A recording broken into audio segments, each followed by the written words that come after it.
That's not me usually. Yeah, Remembering usually that. it's me. I'm Yeah. trying to deal with all this other So stuff. welcome everybody. Welcome to session 3 of the 4-session Empathy Circle Facilitators Training. Thank you all for being here. We're going to start with just a check-in, each person having a chance to check in so people get a sense of the group. And then we will be splitting up into breakout rooms, and you'll be having a chance to practice the Empathy Circle intro again, and then also practice facilitating the same way we did last time. Although this week, you have the option of, when you are taking your turn facilitating, asking for some challenges, the kinds of challenges that typically happen in the Empathy Circle, if you would like them. Totally up to you. And I'll say more about that when we get to it. And then we'll do a debrief at the end. So that's basically, the arc of the class today. So let's check in. So we want the check-ins to be, 30 seconds or so. Your name and where you're from and how you're feeling. And then if you have a question about Empathy Circle facilitation, if you have a question, you can let us know that. So I'll start. My name's Lou. I'm from Northern California in the US. I'm feeling excited and happy to see you all. And the question I have is, do I have a question? I don't have a question that's present for me this moment. Okay, so I'll call on people because that's more efficient. Sergio. You're muted, Sergio. Sergio, my name, from Irapuato, Mexico. I'm open today. I'm feeling receptive. That's all I have now to say. I appreciate this time. Thank you. Gwen?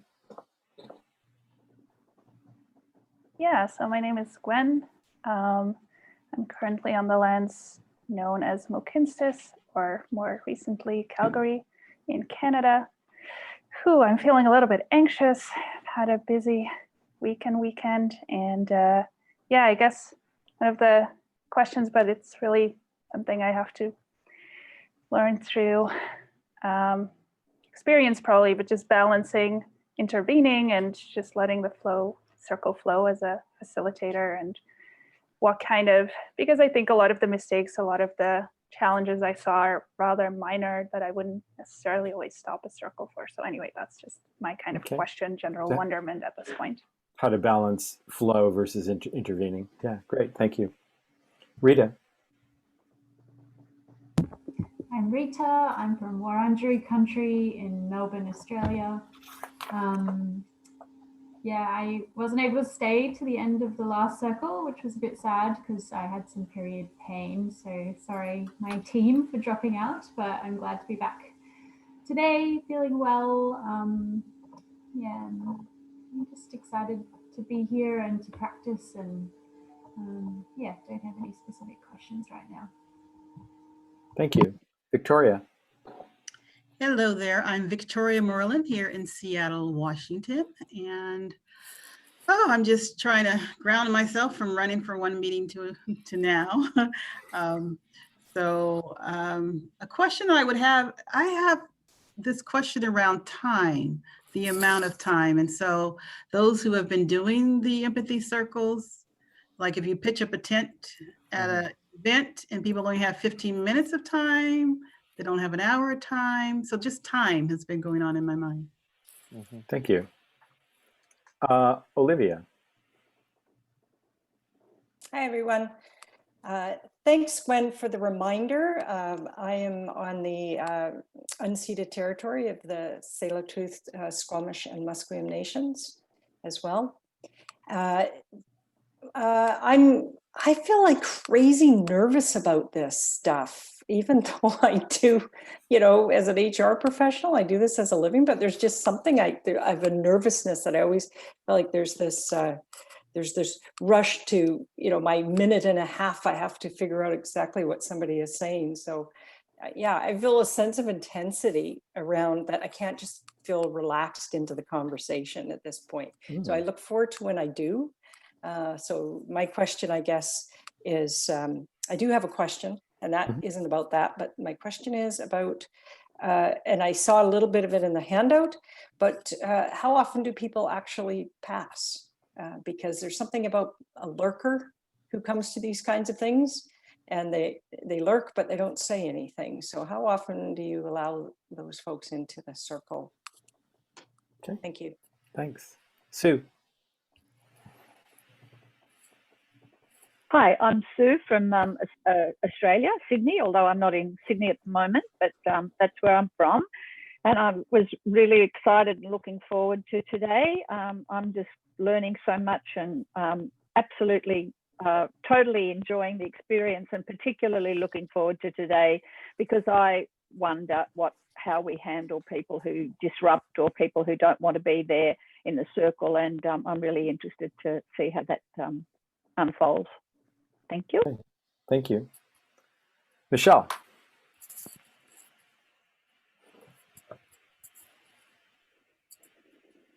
Michelle from Galway in Ireland, and I'm feeling enthusiastic. Yeah, looking forward to today. And my question isn't that urgent, but it's I'm interested in like skillful ways in if there's any like conflict arises in circles, like what are the key scenarios and what are like nice ways of like resolving it. Cool. Great. Thank you. Urki, is that how you say your name? Did I get that right? Ulrike. Yes. Say it again. Ulrike, thank you. Ulrike. Ulrike. Yes. Okay. I'm trying. Thank you. I'm Ulrike or Uli. Shortly, I'm German, living in Brazil, and but I want to do empathy circles in German, and or in Portuguese, and I'm excited and also a bit nervous. I tried to be more prepared this time. I had some time yesterday, and I think it's especially I'm participating in another empathy circle. It's really nice, great experience, very uplifting and inspiring. And then I look around the internet, on Edwin's channel, and then there comes this, there are really conflicts going on, and so I think we'll get in that today. But this is what I'm nervous about, So. Okay, great. Thank you. Thank you. Jennifer.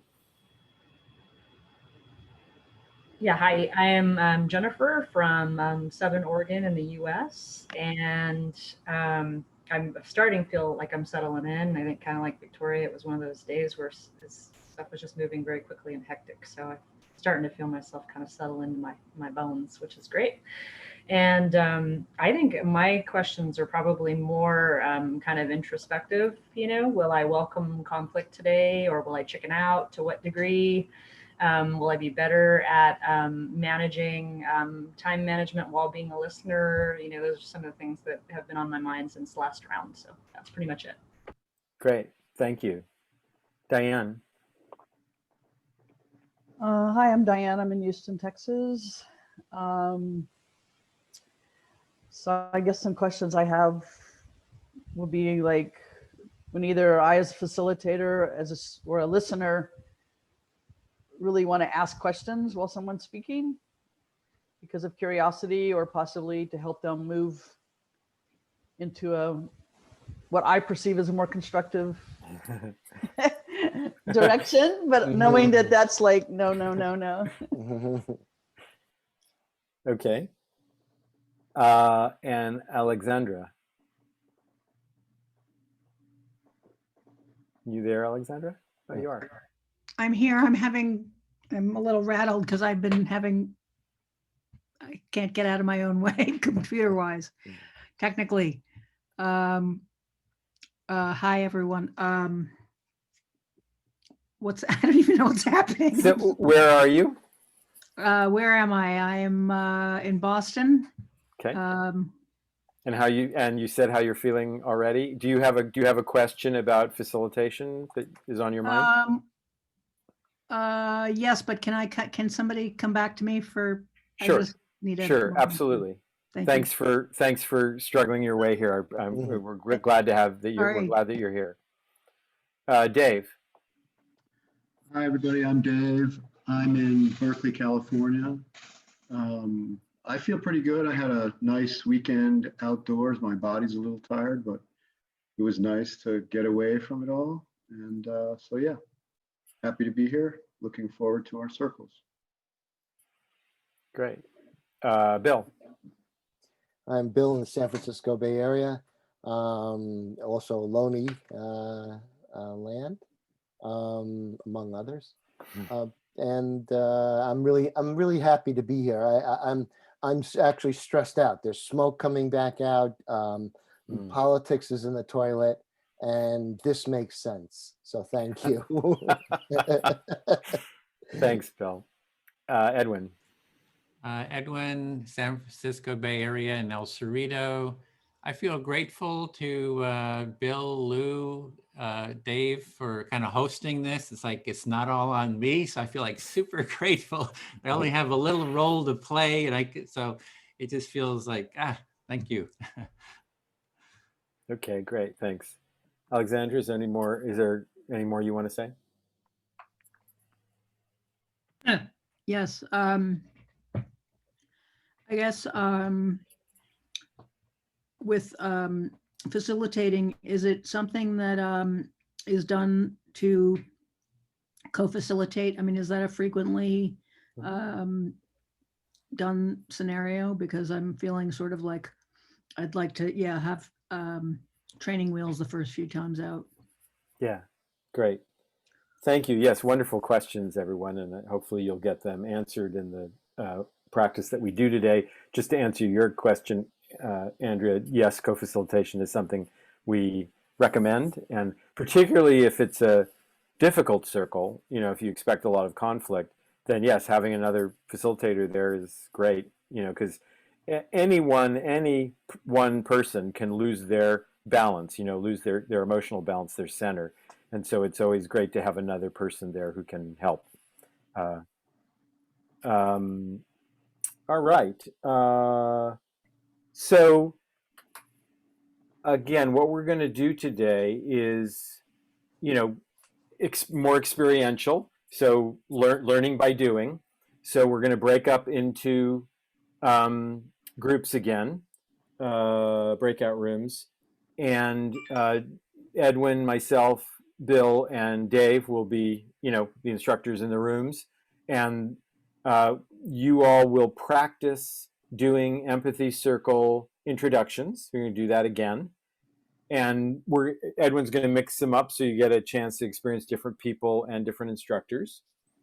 And then when we do after the practice, the intro practice, we're going to do empathy circle again, and people will take turns facilitating, like a 20-minute turn. I mean, the time will be broken up depending on how much we have. And so you'll get a chance, when you're the facilitator, it's your choice what the topic of the circle is. And it's your choice how long the turns are, although I would recommend shorter turns, 3 or 4 minutes, so that things move around the circle more and you get more of a chance to facilitate transitions and experience different people, and shorter turns allow that. I would also, the other thing that we are offering today is, if you would like, it's your choice, if you would like some of the challenges that sometimes come up in an empathy circle. And by that, I don't necessarily mean, several people mentioned conflict. And I don't necessarily mean that two people in the circle are like in a giant conflict and you're trying to help them resolve it. It's really more things like, a reflector missing, not getting a reflection, not missing a big part of the reflection, or reversing what the person has said. They actually misunderstand what the person said, or someone who objects to the process. that happens occasionally. Somebody objecting to some part of the process doesn't want to follow it, or another one is someone doing something other than reflecting back when they're listening, like asking questions or making a comment or having a judgment and not being, just either forgetting or not really having control of themselves to be able to do that. So there is a list that I started and that Edwin is distributing of challenges that I experienced in circles. I started to make a list so that when we were training facilitators, we could let people be aware of them. And if you would like to have some things happen in your circle to see how you deal with them, you can let the instructor know that, and the instructor will do some stuff. And you could say, like from 1 to 5, do you want low level? Do you want a lot of challenges? So that's an option in today's practice. And next time also, we'll be doing the same thing next time. So you have more than one chance to do that. So do any of the other instructors want to comment or add anything before we break up? No, sounds good. Does anybody have any questions? Just the times, like I think we have an hour and 40 minutes, so maybe 25-minute turns with, I would leave almost 30 minutes per person. So maybe 25 minutes and a 5-minute debrief, or just for each person. And just a technical thing, it looks like Jennifer is having trouble getting in. She was here and then dropped out, so she might be having trouble, and I might have, so she was in, and so there'll be 2 rooms with just 3 people, and if Jennifer comes, she'd be in your group. Okay, and maybe if you leave yourself in the main room, you can, when she comes in, you'll be able to see her. Oh. Will you be able to move her into the room you wanted her to go in? Yeah, I'll have to leave the. Yeah, I think it'll be easy if I leave my room and go and meet her there. Diane. If you have your group in the main room rather than breaking out into a room, would that work? Yeah. You should also be able to monitor what's happening in the waiting room. I just put everybody in. How do I take people out? The other thing I didn't mention while you're facilitating is, where you're practice facilitating, is if you're having difficulty, you can call a timeout and get help from the instructor, or the instructor can call a timeout if they think that it's really needed because they want to say something. Okay, any questions from the group before we break up? Gwen. So I was just wondering, because we're doing the timeouts in the training context, do you as facilitator use a specific signal when you want to interrupt the process for a second and just give a comment as facilitator? You do that, or I say timeout. Yeah, okay. I was just not sure if you do the same thing when you are just facilitating and not training, but that sounds great. Thanks. Okay. Look forward to seeing you on the other side of the breakouts. Okay, you should see the rooms, and there'll be 3 participants staying here.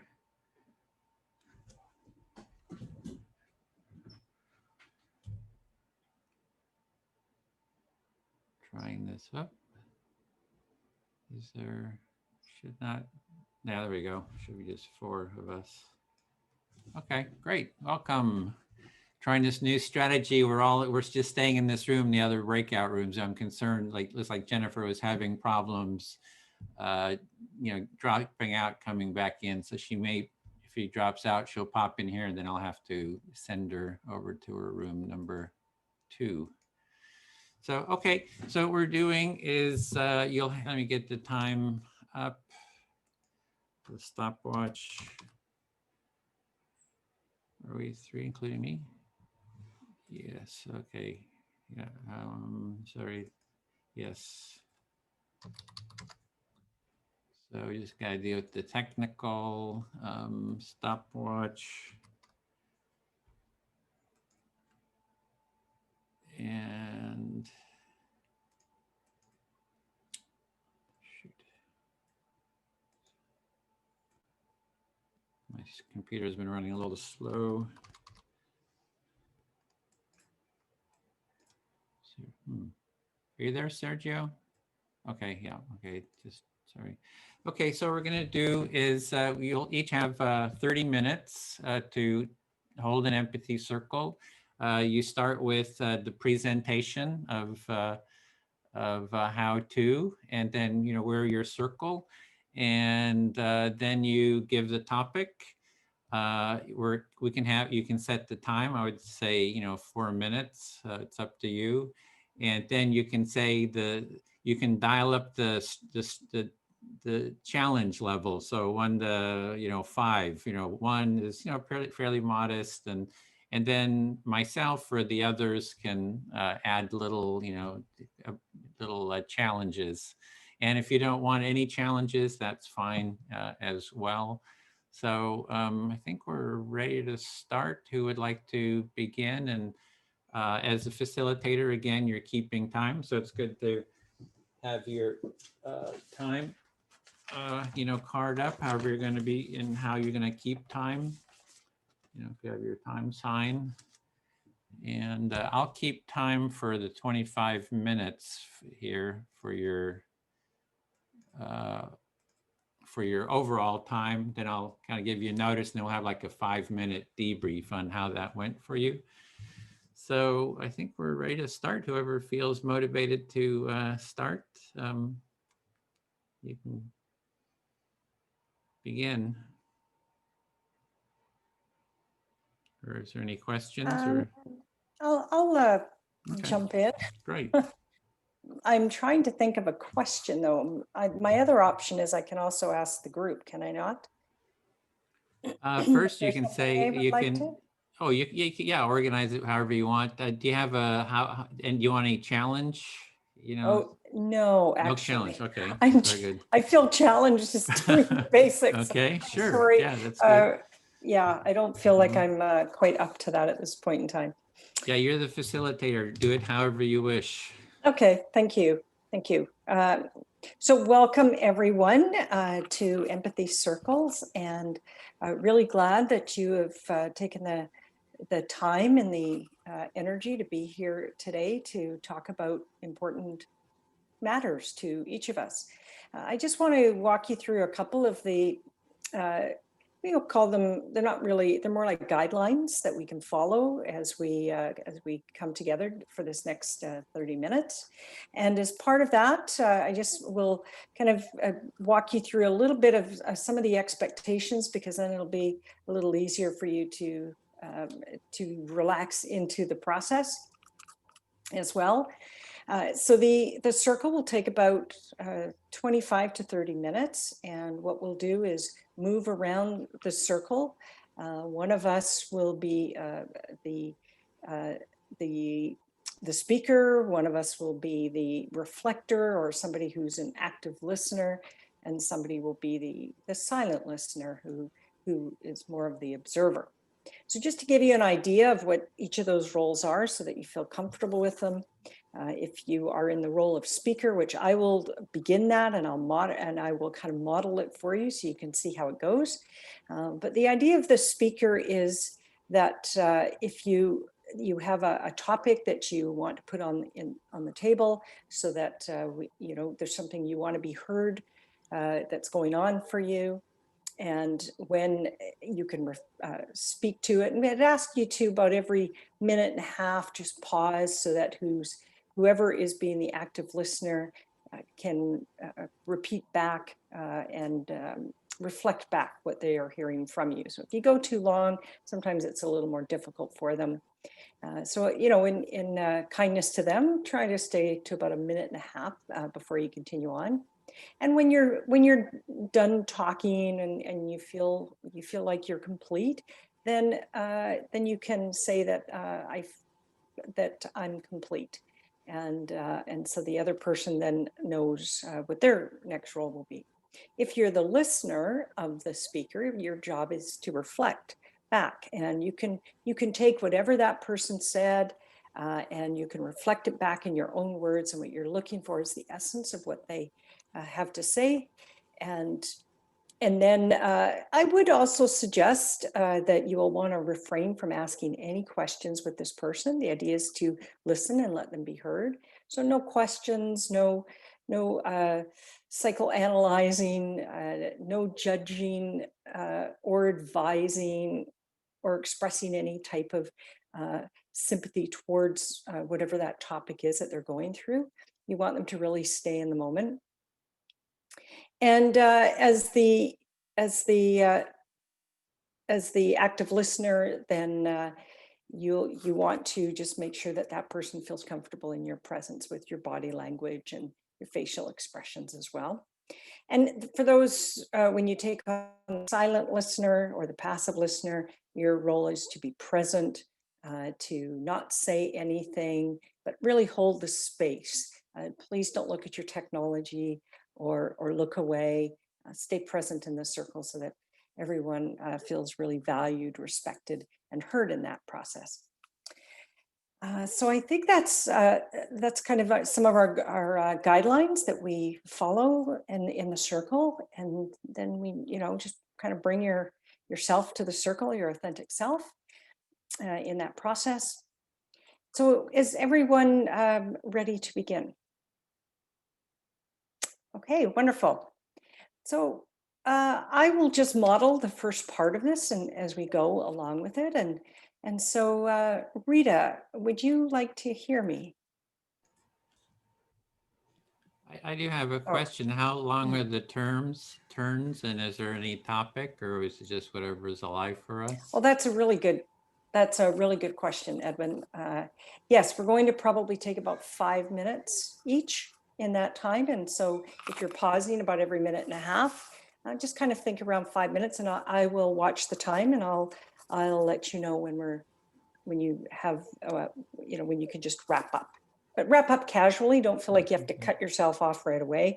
You want to be able to finish your sentence and let the other person reflect back, and then we can close that off and move on. And then once you've finished being listened to, then it's now your turn to assign that role to somebody else. Sorry, I missed the topic. What was that? I haven't got to that one yet. Oh, sorry. Okay. So thanks for reminding me. The topic. Well, there's so much going on in the world right now, and I guess the piece that I would like to, for me, that I need to reflect on right now is how do I stay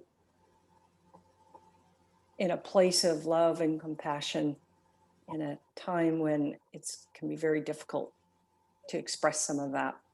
And so struggling with it's really easy for me to be compassionate to the people that agree with me, but not so much for the people who don't agree with me. And I struggle with how am I, if I really am a compassionate person, then that has to go full circle to everybody, even the annoying people in my life right now. Oh, sorry, was that the topic? Or yes. Have we started? Sorry. Oh, right. Yes, it was. I was launching right in. Oh, okay. I'm not sure I feel very confident to. Do you mind if someone else reflects first? Yeah. Okay. Sure. Jordan or Sergio, would you? Okay. So then I guess my topic is compassion and the circle of compassion, if that makes any sense. So if I start again, then the topic for me is how do you remain compassionate it's easy to be compassionate when everything's going great. It's not easy to be compassionate when there are people who are very annoying or you disagree with them philosophically. How do you still stay in a place of compassion with them when you're in that state? You are telling me about this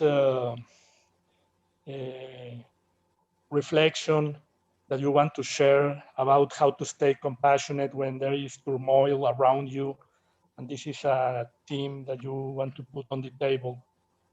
What else, Olivia? Mm.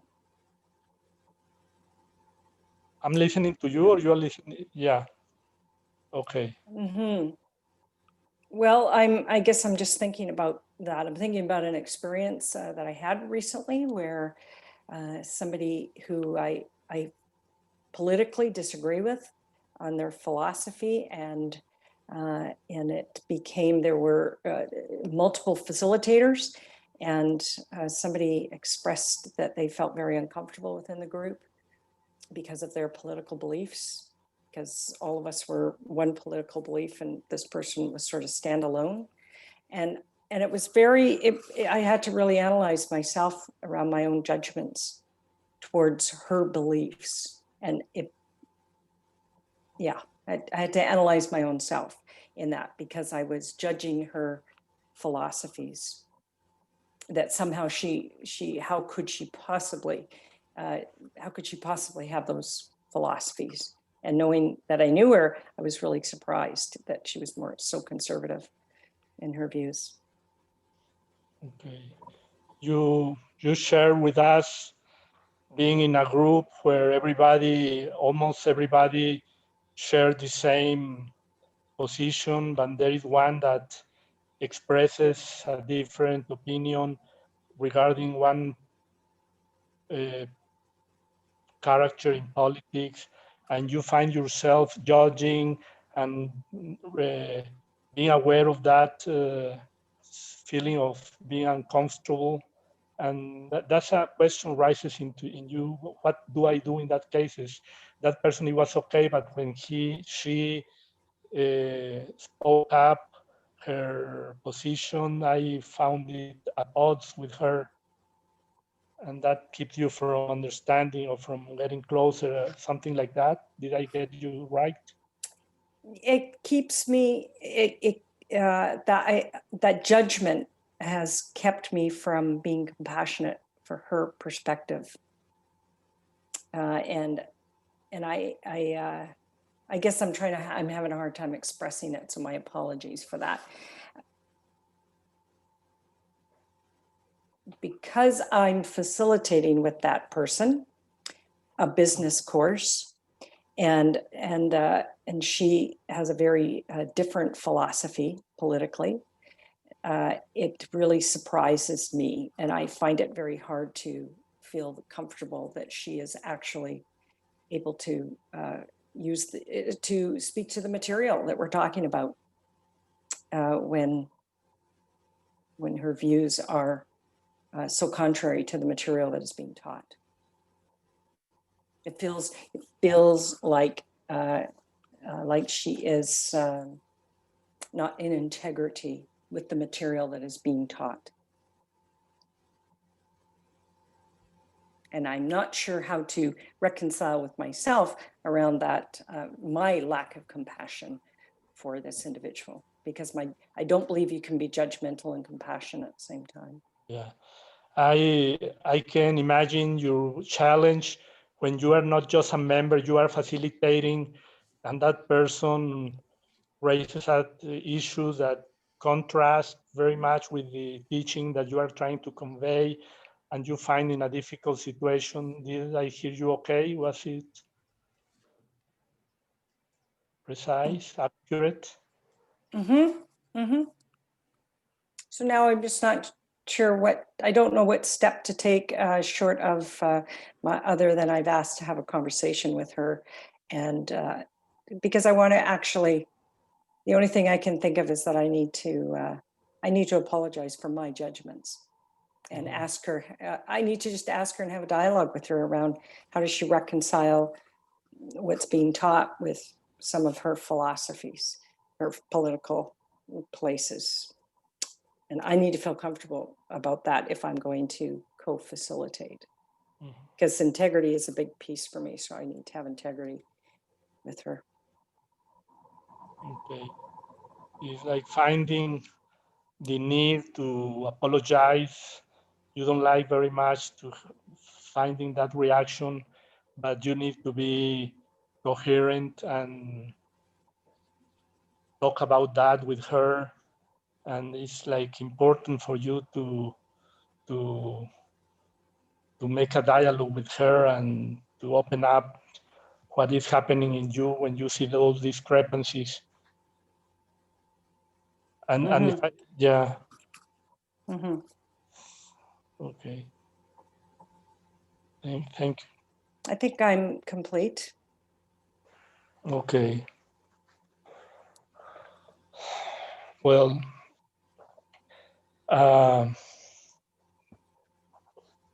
when it's my turn to speak, I realize that I go to a point I'm going to ask you, Rita, to listen to me. It's okay?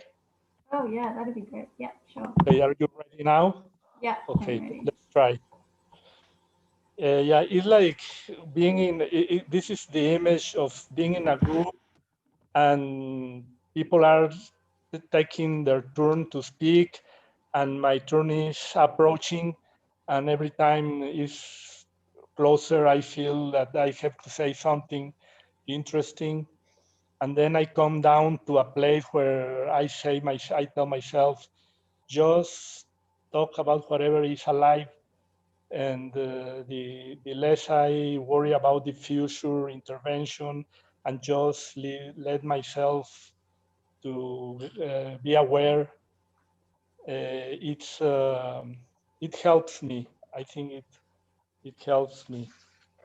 What do you understand?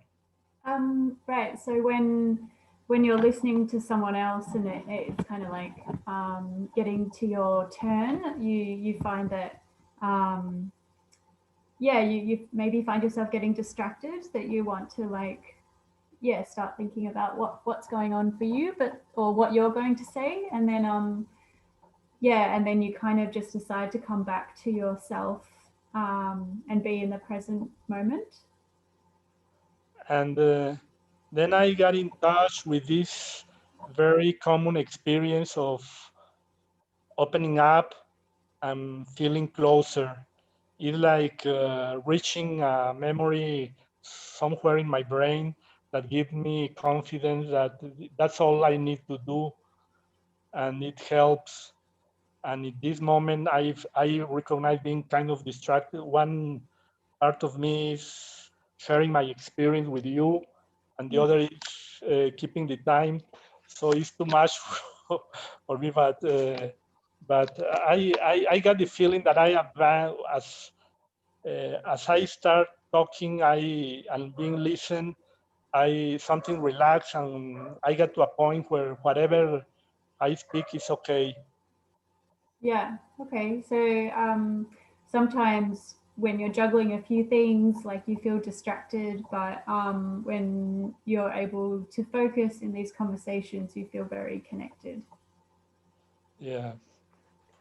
And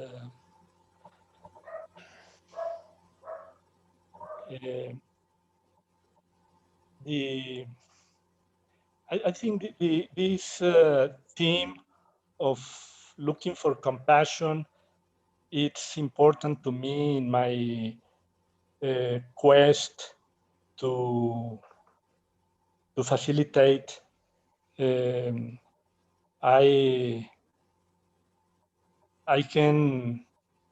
can see many occasions, many situations where the other person does or says something that doesn't agree with me, and if I in that moment can go beyond my own reactions and stay in the condition of listening, is like an obstacle that is surpassed. It's like a small victory when I can give a validation of the other person. Something disappears, some of the initial reaction disappears. Mm. So compassion is very important to you when you're facilitating, and if you can kind of observe your own reactions and not or observe your own feelings and not react to them, yeah, then it's easier to be with someone else's like emotion or reaction. Yeah. Yeah, I feel fully understood. That's basically what I'm feeling right now. Thank you, Rita. Thanks, Sergio. Edwin, would you listen to me? Yep, listening.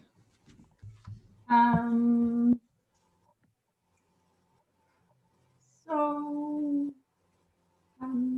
question is like how do I maintain compassion in the world right now, I think.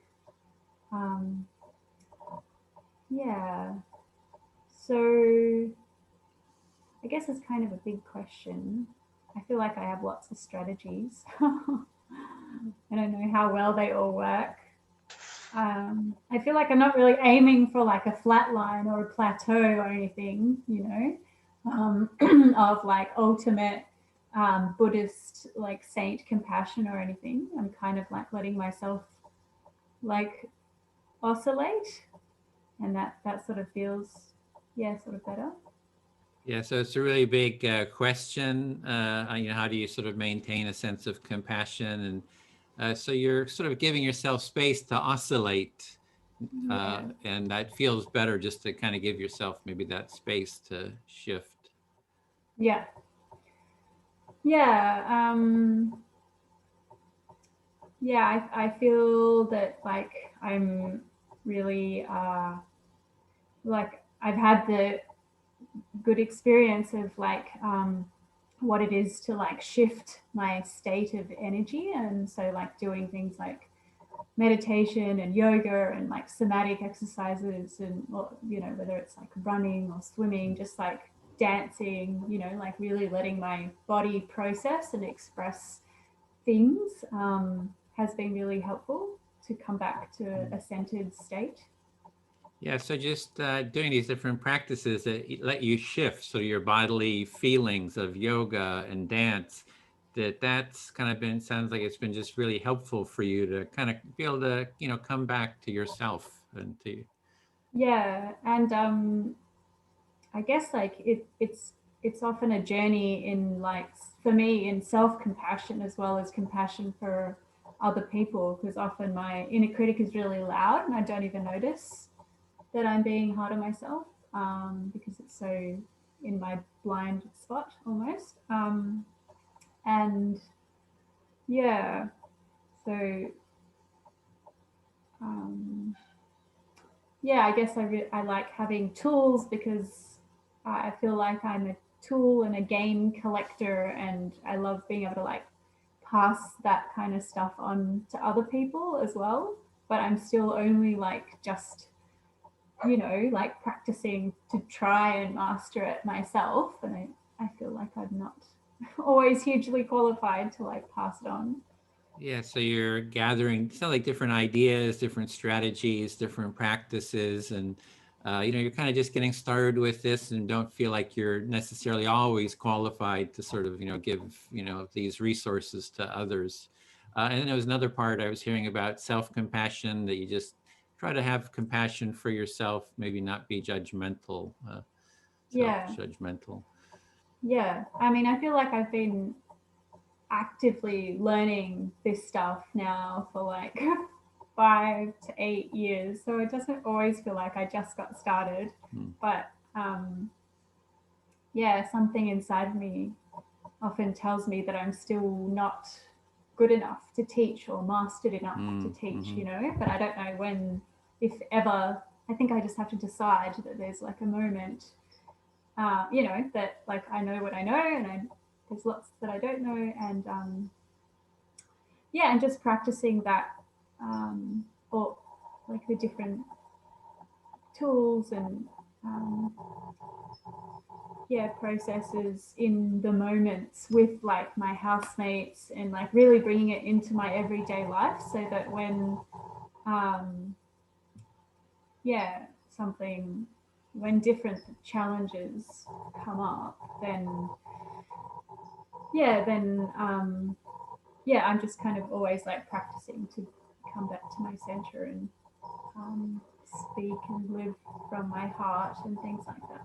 Yeah, well, it sounds like you're trying to live and speak from your heart, and sometimes you kind of judge yourself that you're not ready to be teaching this, but then, you know, you have been doing this a while, and you try these practices with friends and as well. So then there's this sense of at some point you just have to decide you're ready to teach and just accept it, kind of. Yeah, and I guess it's like sometimes it feels like really dark, you know. It's like I can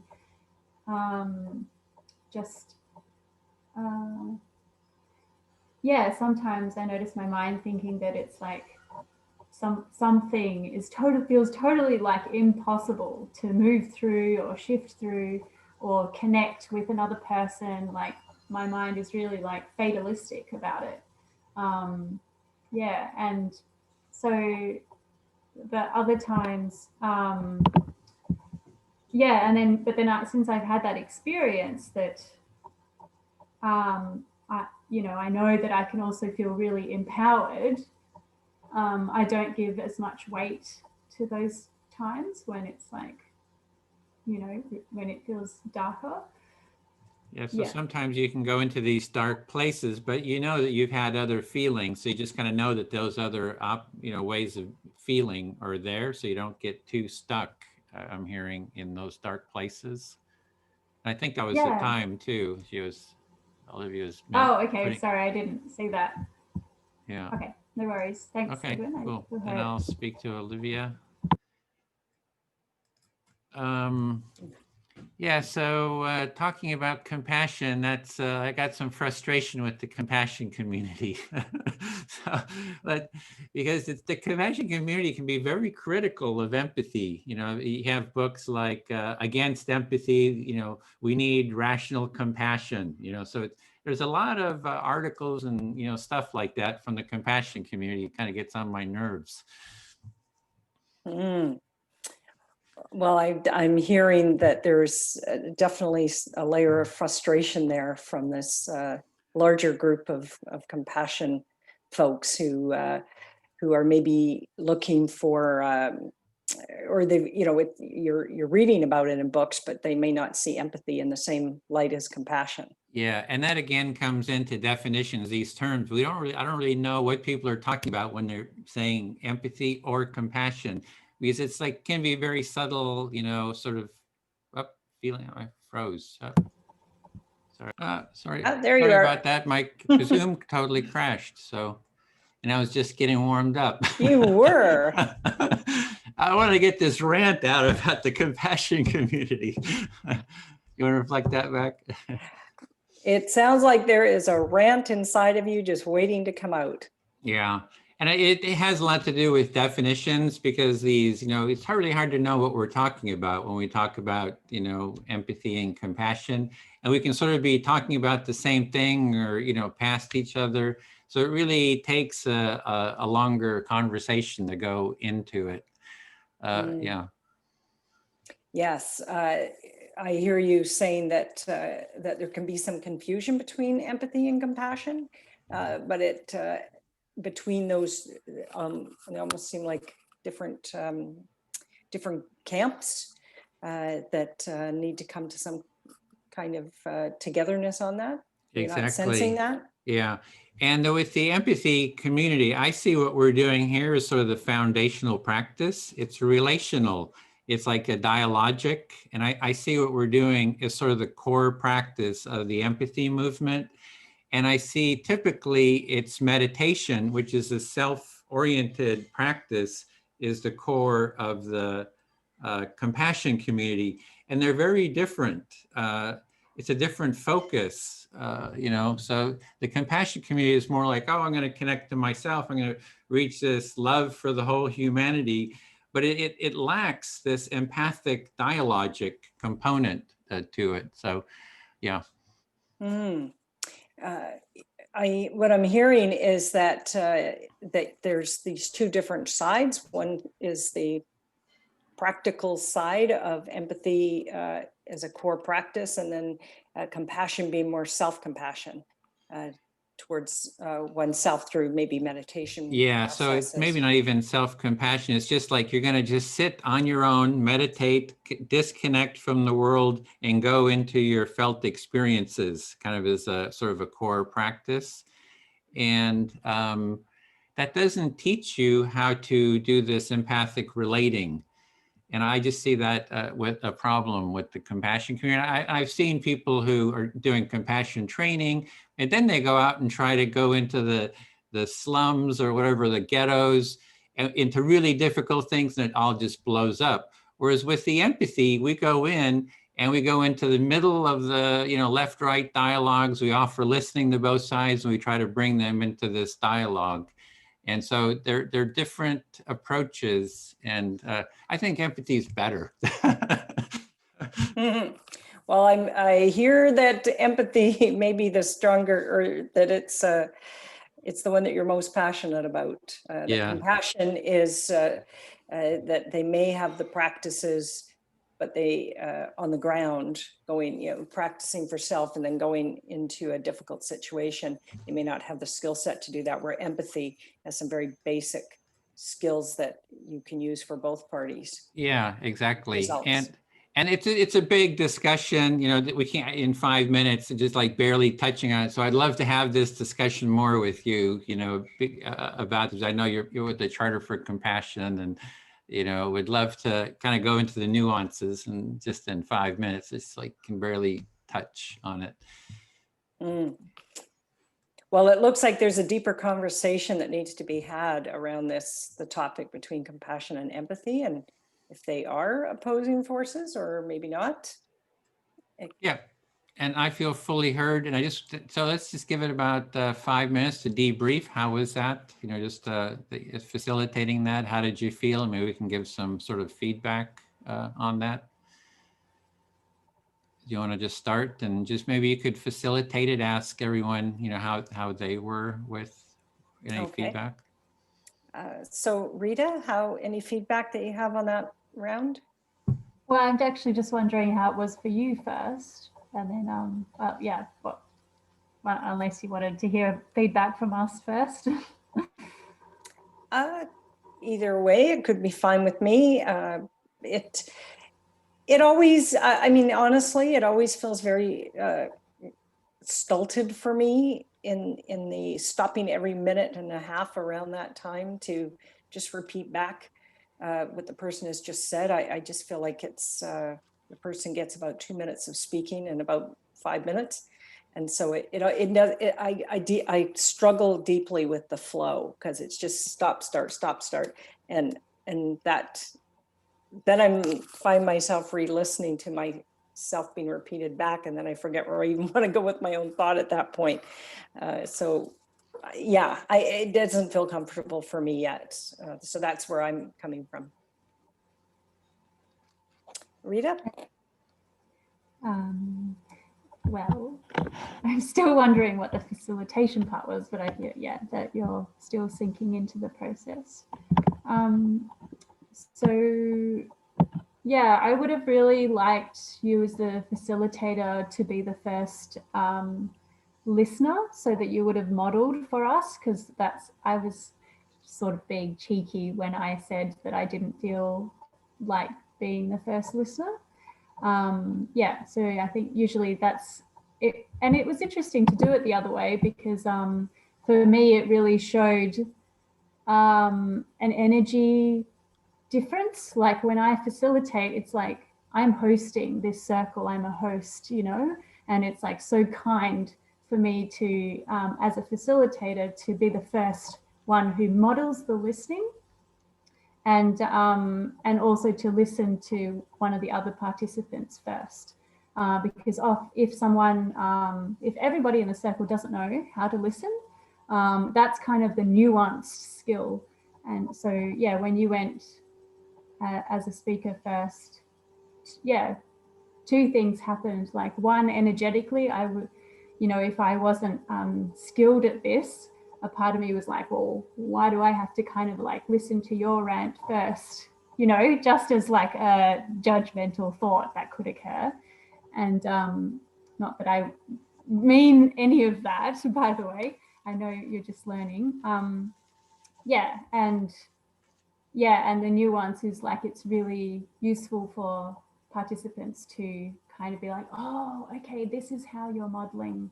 This is what I do as an active listener. So yeah, anyway, that's the first thing. Well, thank you for that. In our last group, that's what we were asked to do, was to go first. So I was modeling what I was taught in the last group to do that. And it felt weird in the last group, but I just thought that was the way we were supposed to do it. So I did it again. So when you say go first, like were you meant to go first as the speaker or the active listener? As the speaker. Come up with the topic at the same time. So that's why I jumped into it. Oh, okay. What group was that with? Sergio and I were in that same group.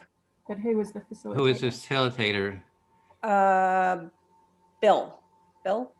Oh, I gotta talk to Bill about this because this is totally unacceptable. Because I totally agree with what Rita said, is as the facilitator, you've already had a chance to kind of give the context, so have attention. It's been on you. And then I always say, because people aren't familiar with the circle process, that I want to model the listening. I want to model good listening. So I don't know, I have to ask Bill about that. Because, maybe I'm really misunderstood. Okay. And Sergio, maybe you could clarify for me, but it seemed like a few of us went first because we tried to put a topic. Because and even then I said, is there anybody who wants to go first? And it seemed like it went back to me that I had to come up with a topic when I asked that question. So I am a bit confused. So the facilitator does come up with the topic. It introduces the topic. And then you model being the active listener. The listener side. The listener, yeah. So you go first as the listener. Yeah, because it makes, like, anyone can speak. It's really like this skill here is the listening skill. Yeah.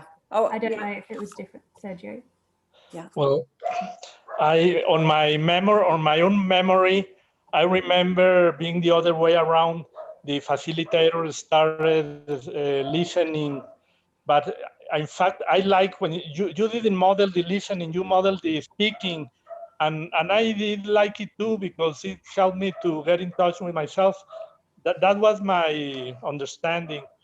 And it was fluent and it was easy. And I think it was not big deal. It was just another way. I appreciate also the modeling, the speaking modeling. And that's what you did. And I found it easy. And on the other hand, every time I stopped and had a listening from Rita, I realized that it helped me to go deeper. It's like something that doesn't happen in small talk.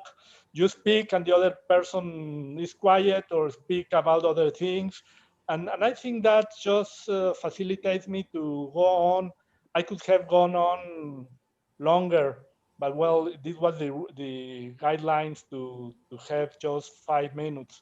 But I did find facilitating your listening, Rita. That's my experience. It was helping me to keep on exploring myself.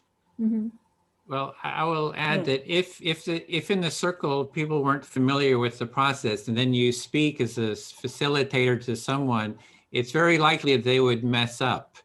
So it's really helpful to do it the other way around, because, like as Rita was saying, anyone can speak, and it's this deep listening that will set the tone. So that's yeah. So that it's really, for a group that is not familiar with the process, I think it will help.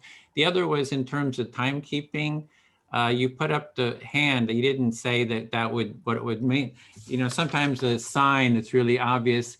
And the second is, if people are on cell phones, they don't always, or sometimes on an iPad, they don't see everyone. So it's good to make a little ding or something too, in case. Okay. I don't know, Rita, did you just not see it, or you weren't sure that that was the 5 minutes? Yeah, I wasn't sure. I vaguely saw something, and it wasn't clearly stated at the beginning that what the sign would be. Yeah, you were ready to go on and on. Yeah. That's fine. That was good. That's adding some facilitator challenges. So that's good experience for, yeah. So those are kind of the things that kind of come up. So you had about a 1 on the scale of challenges, Olivia. So Okay. It was so hard not to be cheeky. I was like, Rita, behave yourself. Yeah. Well, you were chomping at the bits to give her some challenges. I know. Just trying to be kind. Well, I really did think that I was supposed to, and it doesn't feel comfortable to go first. It's the impression that I was given that, because even when I said, does somebody want to do it? I didn't realize that. And then you just I throw a topic out and then I move into listening mode. I misinterpreted that to become the speaker. So that makes sense now. Good. Yeah. Great. Well, that's the advantage of, shifting around different facilitators. So yeah, we're all learning here. So yeah, thanks. So Can I add one more thing? Oh, one more. Okay, for the next person. Yeah. I also find it useful to so I really actually liked your description at the beginning of like how, all the roles work. The only thing I would add is like sometimes it's useful to say what the role of the facilitator is, so people feel comfortable with like, why is there a facilitator? What are you going to do? Like, should we rely on you? Like, kind of thing. And just stating, the purpose of that.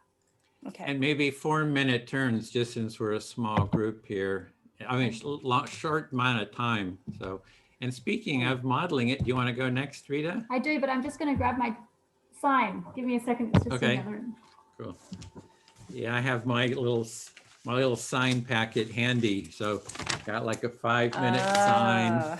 I print them out. And then I even have this one here. Like sometimes people go on and I can either say, remember to pause. So I can do this remember to pause sign. And then I've got other ones. So I got a whole packet of time. Oh, okay. Or this one, kind of depends on, so I have them all printed out. Mm. And so Rita, I think, was just going to get her sign. Yeah. Great idea. Thank you. I just wanted to give you appreciation, Olivia. I know it's scary to go first, and you just jumped right in there. And yeah, it was. Thank you for receiving our feedback and like going with the flow of the unknown. Yeah, I think you did really well. Thank you.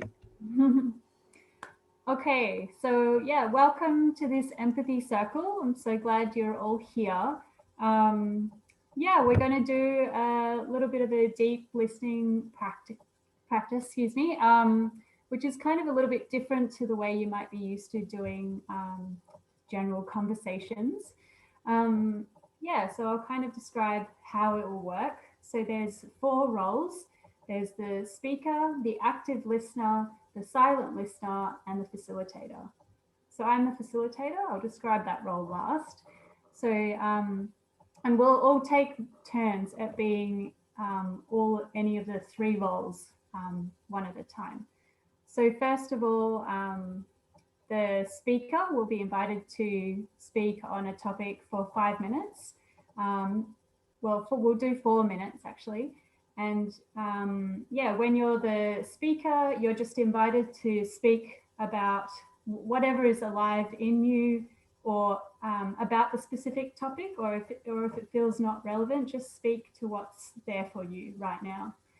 And yeah, I invite you to just say, like a few ideas, and then just take a pause so that your active listener can reflect for you what they've heard.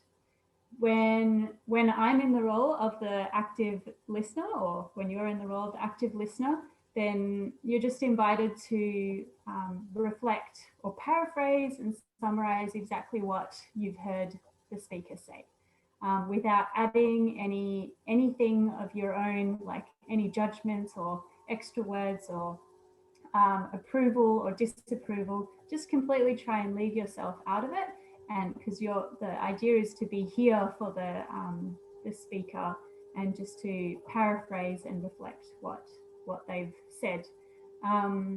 Yeah, I mean, you can use a little bit of your own words, but try not to stray too far away from what they've said. Sometimes this can feel a little bit awkward at first, but just see how other people do it, and you'll find your groove after a few rounds. Yeah, so it goes back and forth like that until the speaker has had their 4 minutes. So once the 4 minutes has passed, the active listener becomes the new speaker, and they get to choose a new active listener. If you're a silent listener, then you're just asked to be fully present and just listen silently. This is actually still, I found, an active role, but you're just observing what's happening in your body as the conversation goes round, and just to be respectful and fully present to what's happening in the conversation whilst just observing silently. So as the facilitator myself, I'll just be here to kind of hold space, and if there's any like adjustments or anything that needs to be done in the process, then I'll kind of like ease in and direct, or if there's anything that's confusing, I'll be here to adjust that. Does that make sense? Great. So the topic we'll be exploring today, I hadn't quite come prepared. I'd really love to just continue what we were talking before, since I'm curious to hear more from everyone. So what is the role of compassion or empathy in your life and in the way that you are in the world right now? So I'll be the active listener first, and who wants to be the first speaker? Oh, sorry, I forgot to say that when the 4 minutes is up, I'll hold a little sign up time, and that means that you can bring your conversation or your thoughts to an end. And we'll move on to the next person after that. So who would like to speak first?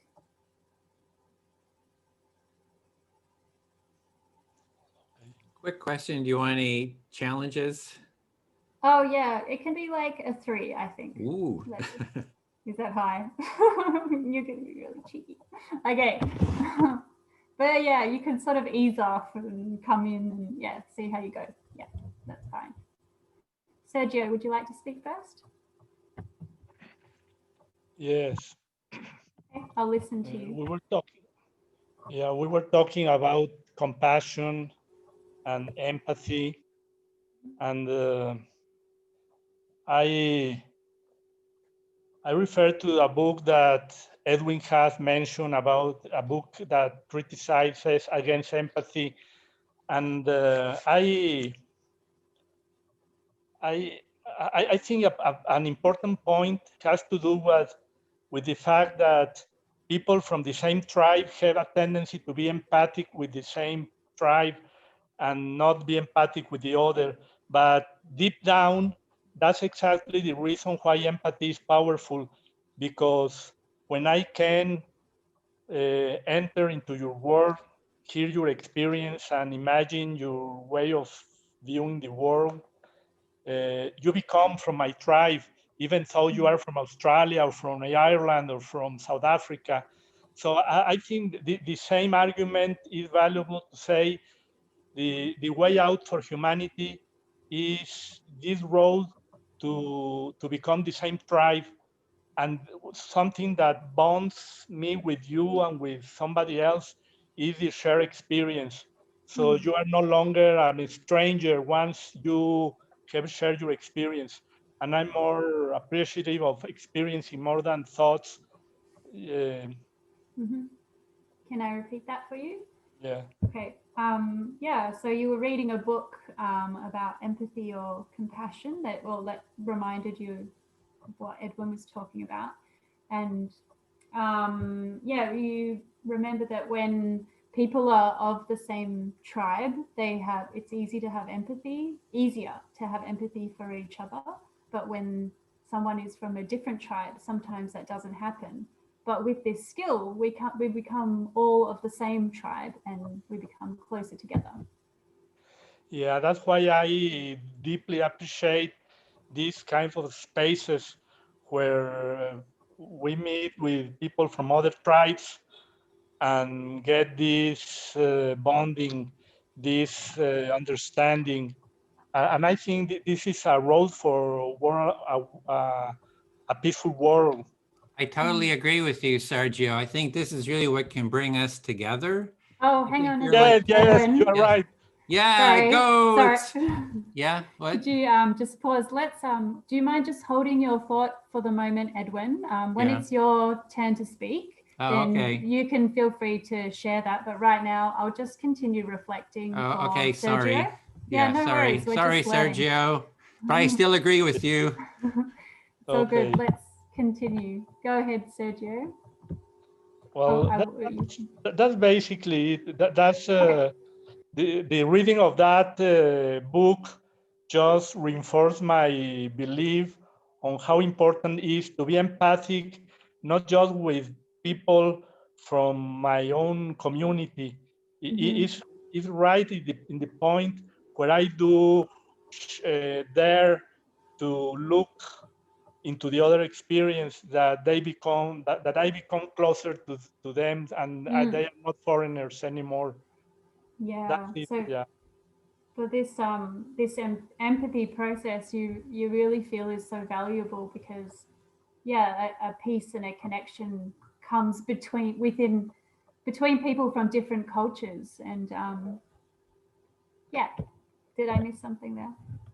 Oh, thank you. I feel fully understood. Thank you. Okay, thank you so much, Sergio, for going first. So now you become the active listener, Sergio, and you get to choose an active, you become the speaker and you get to choose an active listener. I already spoke, Rita. Yes. Did I say it wrong? Sorry. Oh no, it's my turn. I'm going the wrong way. Well, I'm glad you're all paying attention. That was a test. I don't know. You're kind of a screwy facilitator here. I think we need a different facilitator. When you learn this skill, Edward, you can facilitate next. Would you like to listen for me, Edward? Okay, I'll listen. Okay, thank you. We'll get warmed up. Don't worry. Okay, I'll put the timer on for myself. Yeah. It's really heartwarming for me when other people speak about their experiences, because sometimes I get a little bit doubtful with this process. My inner critic, kind of like convinces me that it doesn't work. But then so often I remember that it has worked. So I feel really encouraged when other people remind me of that too. So with this process, you're feeling sometimes you feel some doubt about it, and your inner critic, criticizes yourself for the process. But then again, you remember times when it's worked, and that sounds like that kind of gives you some confidence or hope or something. Yeah, it does. And I'm actually really interested in what you were saying before, Edwin, about the difference between compassion and empathy. And yeah, that's like an obvious difference in the Buddhist movement. When I've done Vipassana, it's very much about being okay with what is and being equanimous. But then I feel these empathy skills really are about opening up a doorway to what is possible. Yeah, I totally agree with you. I don't think compassion really works. Edwin, sorry, what?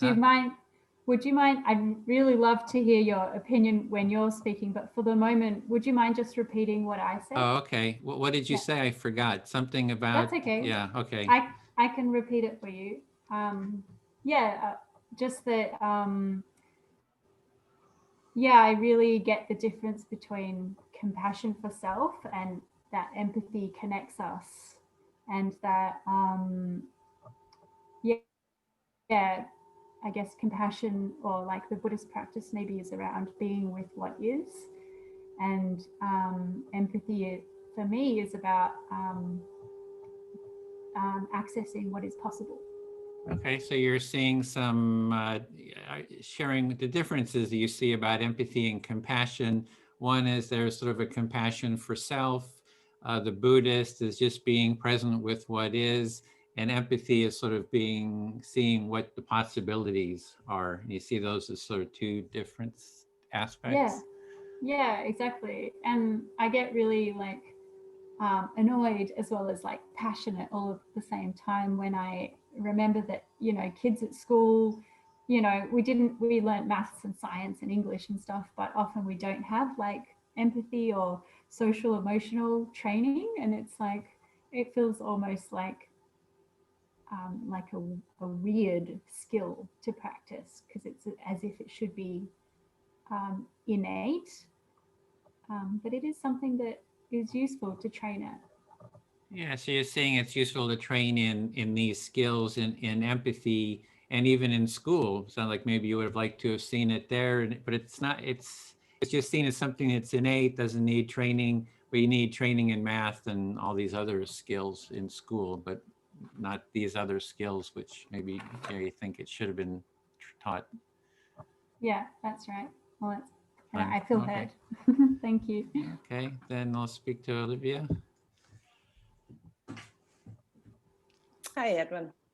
Yeah, so yeah, I love this topic. Really, I've talked with a lot of you know, between the compassion and empathy community. So whenever there's one of these articles like, oh, empathy is, you know, we need it, but it's bad, it has all these problems, we all need compassion. The first thing I do is I reach out to the authors, you know, I say, well, you have an empathy circle with me to talk about this. So I've done a lot of dialogues with sort of compassion critics of empathy. I can hear you've really done your research on talking to people in the different communities between empathy and compassion, and to reach out to them and see if you can have deeper conversations on it. Yeah, and 9 times out of 10, it's just that we're using different terms, you know, and different meanings. And it's in the dialogue, kind of listening to each other, we start seeing the similarities where we're just using different words for maybe the same sort of experience. So that comes up. Yeah, I'm hearing that that you are getting to realizing that both have the same message, just different. Not always the same message. Sometimes it's very different. Yeah. So the message is different for the two of them. Yeah. So one of my criticisms, so one of my criticisms is sometimes in the compassion community, it seems to be, it's about self-righteousness. It's that, oh, I care about the love for everybody, and because of that, I'm somehow righteous. And so it becomes sort of this self-righteousness in it. Not saying that that's what you're doing, but just that that's something that I see out in the, you know, in the so-called compassion community. That's really, there's this great warm feeling of I am righteous. And that's what they're kind of confusing, you know, with compassion. It sounds like your experience in the compassion world is that there's a lot of self-righteousness that you've experienced at times. Yeah, it's like, oh, I care about the world, you don't. So I am somehow righteous, you know? So I just, instead of, kind of my approach is, we're all fucked up. So let's have a dialogue about it, you know? We're all coming from, you know, this messed up place. We all have this messed up quality as well as this great, you know, potential and beauty. So let's, you know, have an empathic dialogue about it and just, you know, and kind of come at it from that point of view. So you would like to have a little bit more dialogue on how the compassion movement, it may be similar or different than the empathy movement, and be able to, you know, come to some conclusion perhaps? Yeah, no, yeah, it's part of the dialogue to be able to dialogue about this. And so, for example, the guy, Paul Bloom, who did that book, Against Empathy for Rational Compassion, the first article he wrote 6 years ago, I reached out and I said, let's have an empathic dialogue. I want to empathize with you about your criticisms of empathy. And he's from Yale and all this kind of stuff. For 5 years, I've tried to have a dialogue with him. He won't talk to me. So for me, that's really something when the compassion community say, oh, we're for rational compassion, and they won't even sit and talk to you. And I just see that as a real problem. So you've brought up something that's a real irritation for me, you know, in terms of, so yeah, so I'm glad to have a chance to share this. Yes, I'm picking up on the irritation that you're feeling around the compassion, people in the compassion movement. Your example of the author, Bloom, and not being able to reach out to him or get a response back to be able to actually have a deeper dialogue on empathy with him. Yep, feel fully heard. Thank you. Sergio, would you like to hear me? Yes. It's a really interesting topic around empathy and compassion. And there's a part of me that, a big part of me, I would say, that sees them as not contrary, but they're absolutely embedded. I actually see empathy as the action for compassion. You see these two concepts being very compatible. You don't see how they compete to each other, but they interest you. This issue is draws your interest. Very much so. I think sometimes we feel that a word has to stay in isolation for some reason, or a silo, and yet they interact with each other all the time. And I've always seen empathy as a component of this big umbrella called compassion. And empathy is one of those streams of how you actually actualize compassion, because compassion is just it means into action. But you got to have something, you got to have a skill in order to be able to do that with. Yeah, for you, the big umbrella is compassion, and you see empathy being part of this big umbrella, and that the compassion frame is important for you. Mm-hmm. It is. It's like a frame or an umbrella. It's a blueprint. But for me, it's a word that houses. You have to have skills that you have to learn skills in order to be compassionate. And I think the word itself is absolutely kind of nebulous without the skill set to be able to learn how to do that. And there's all different types of language you could put into that. And empathy is one of those. Mm-hmm. Like, I got the idea that a core value for you is compassion and Oh, skills. Sergio, sorry. Would you mind just repeating what Olivia said, and you can hold your addition to your own when you're the speaker? Would that be okay? Okay, let me try. Thank you.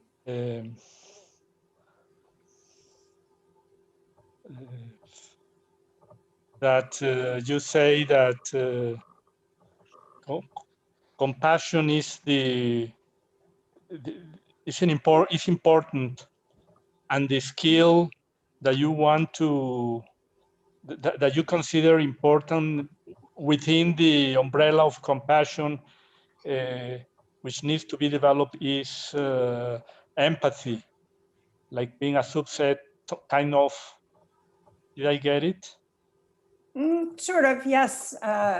You know, one of my pet peeves, totally, I would agree with Edwin on this, that the pet peeve of mine is you can get somebody, just because they have a PhD, they've put 25 people through a test of some type, and they call it research, but because they've got a PhD, all of a sudden they know everything. And somebody who has been doing the work on the ground, making a difference, but because they don't have a PhD, and they may have hundreds and thousands of people could have gone through their work, but it's not considered quantifiable or in some way, and yet it's quantifiable.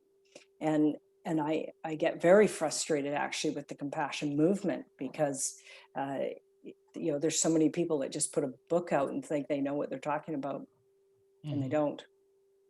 Okay.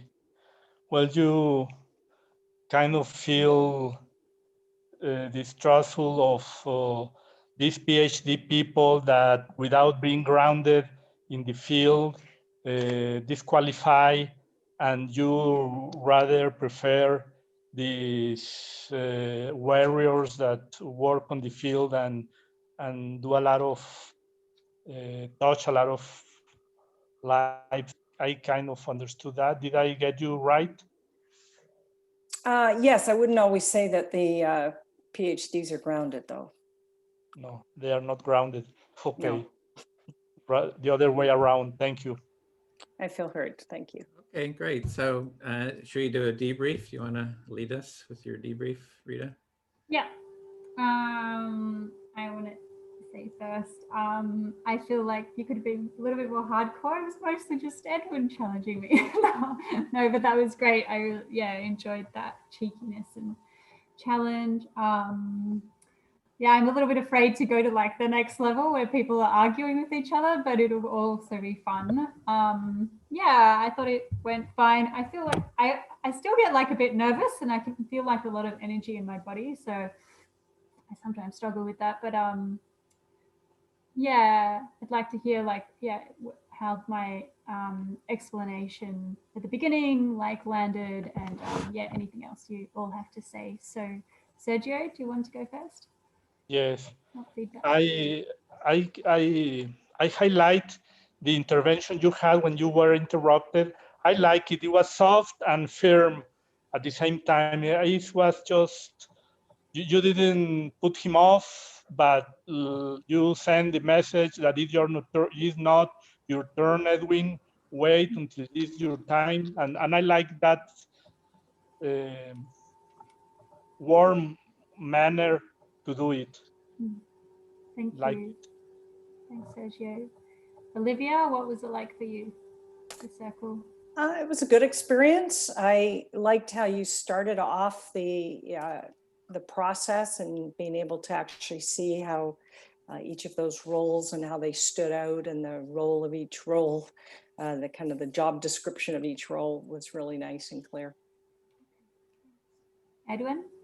Yeah, it was clear. It was felt grounded. You've done a lot of these circles, I know, and it just shows. You feel, it's very clear. I mean, you could easily be, leading the training, here. So, I know that, and I hope we actually do that. That you'll do some of the trainings. Yeah, I felt okay with I enjoyed giving the challenges. I thought it kind of would model it for Olivia to kind of see what kind of would be, how things can kind of go wrong. And it just was nicely, done to keep me in check. So, yeah. Great. Thanks. That was really fun. Thank you. Okay, thanks. So Sergio, you want to go next? We're a little bit shorter on time, just have a little bit more than 20 minutes, 21 minutes. Okay. Let me set up my watch.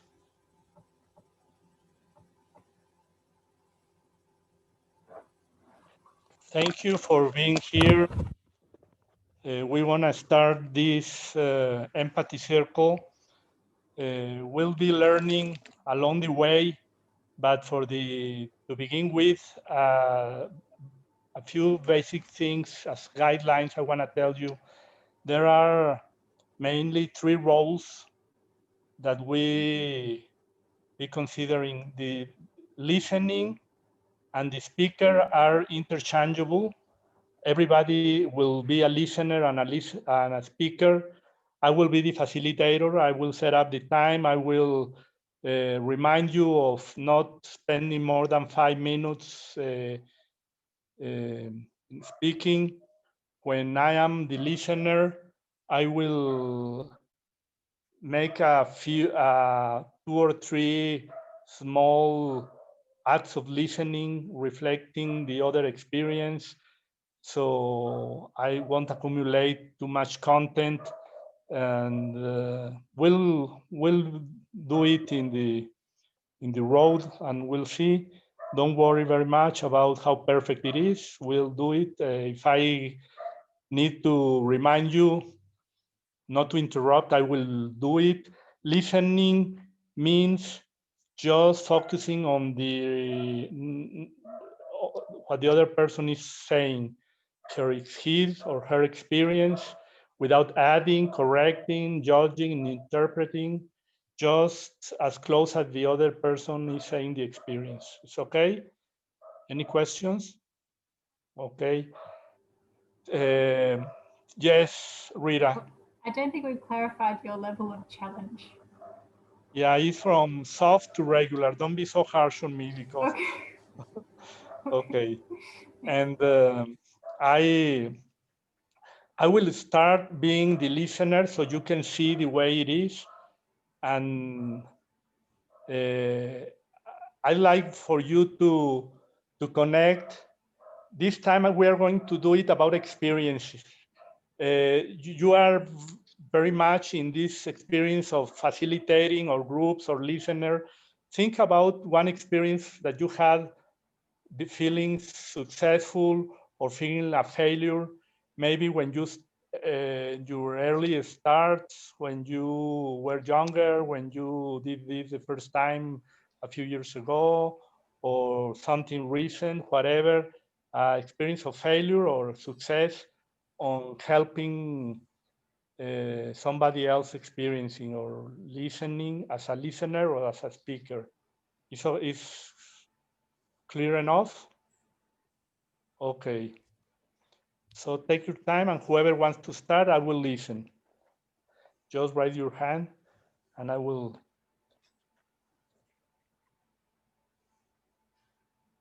Okay, Rita, I listen to you.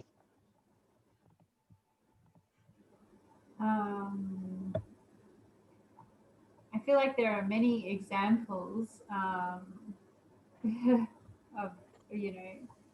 failing and being successful. But whenever I try and think of them, they become elusive at first.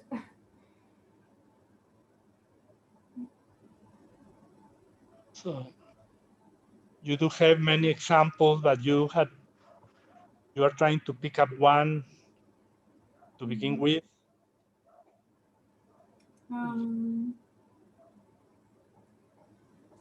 Yeah, I guess like I've had a lot of great conversations with my housemate Anna, and we've actually done like empathic listening in my household, like just with small groups, which has been really nice, and they've enjoyed it, and they've come to like my online empathy circles, and just like a few of them. But it's really beautiful to be able to do that in a household, and even though not everyone comes, but a small group of us, and that we can trust each other like that. Yeah, you think of household experiences with your companion, and you found very satisfactory to do this within these small groups of household. Did I? Yeah, and sometimes like it's interesting, like I try and like do it in conversation with my housemate if she feels like down or something, but now that she knows the process, like I have to be like very nuanced, because if her radars of empathic communication are there, she's just like, she's almost, she's resistant to it. And I think people do become sort of resistant if you don't do it the right way in real life, because it's meant to be a more like molded into communication. So sometimes she really appreciates it and it's really like hit the nail on the head, and other times when maybe other things have been present, she's a bit resistant to it. So I guess you've got the experience sometimes of pinpointing the experience of the other, and other times you find it's not easy to set up a different way of interacting with your with your friend.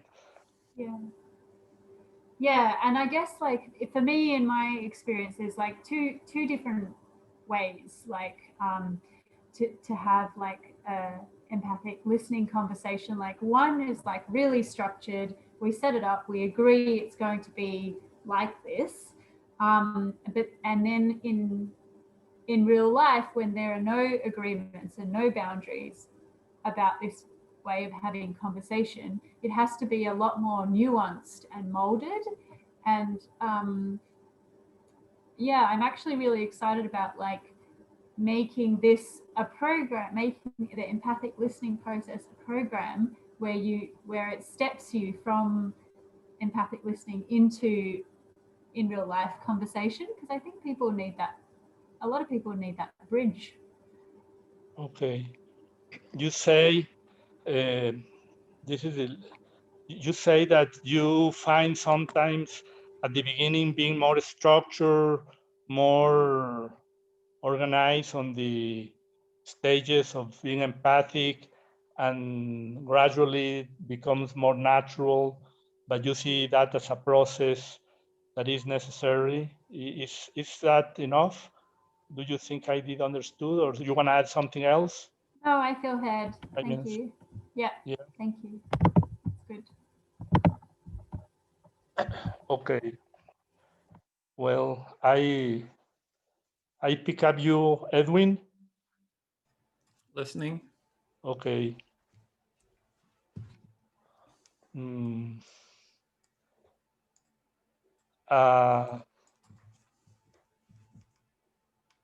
I want to refer back to the experience that touched me. The beginning of my search on this path was when I went into university, and a professor of mine posted an invitation to do a retreat, and it was kind of unexpected to me, and I still don't know why I went to enroll in that retreat, weekend retreat, and it was just it was amazing for me to see how people from the higher older than me, I didn't know, became very close in such a short time. So I'm hearing that when you're going to school, there was a posting to a retreat, and you don't know why you I raised my hand. Yeah. Oh, you raised your hand. Oh, yeah. Okay. And then you agreed to go, and you don't even know why you did it, but it sounds like it was a very meaningful experience, because you just saw how close you could get with people that were even sounds like higher than you. You meant like more important or something? Yeah. Yeah, there were students for more advanced years, and people that otherwise I would not have met or liked or relate. And after that weekend, I was very comfortable with them. We talked and we met, and deep down, I knew this was something I wanted to do in my life. So I am here now, reaching for my tribe, to say so in a way.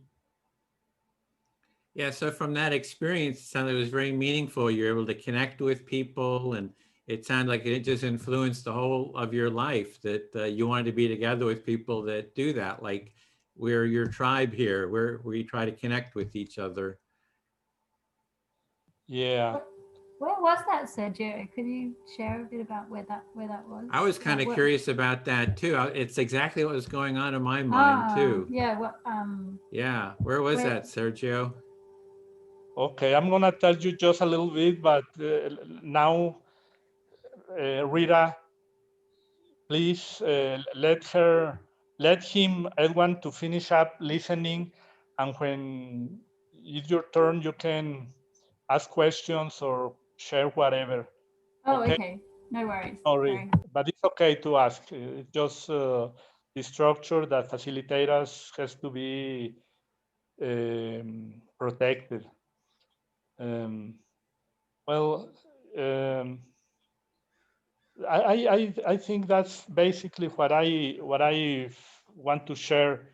This experience of being very deeply impacted, touched, and was unexpected for me to see the impact of meeting in very short time with the strangers from other tribes, to say so, from other ages, from other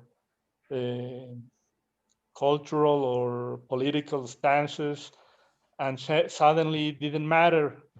It was just close people, and I feel very motivated to try to do that in my life in the political scene.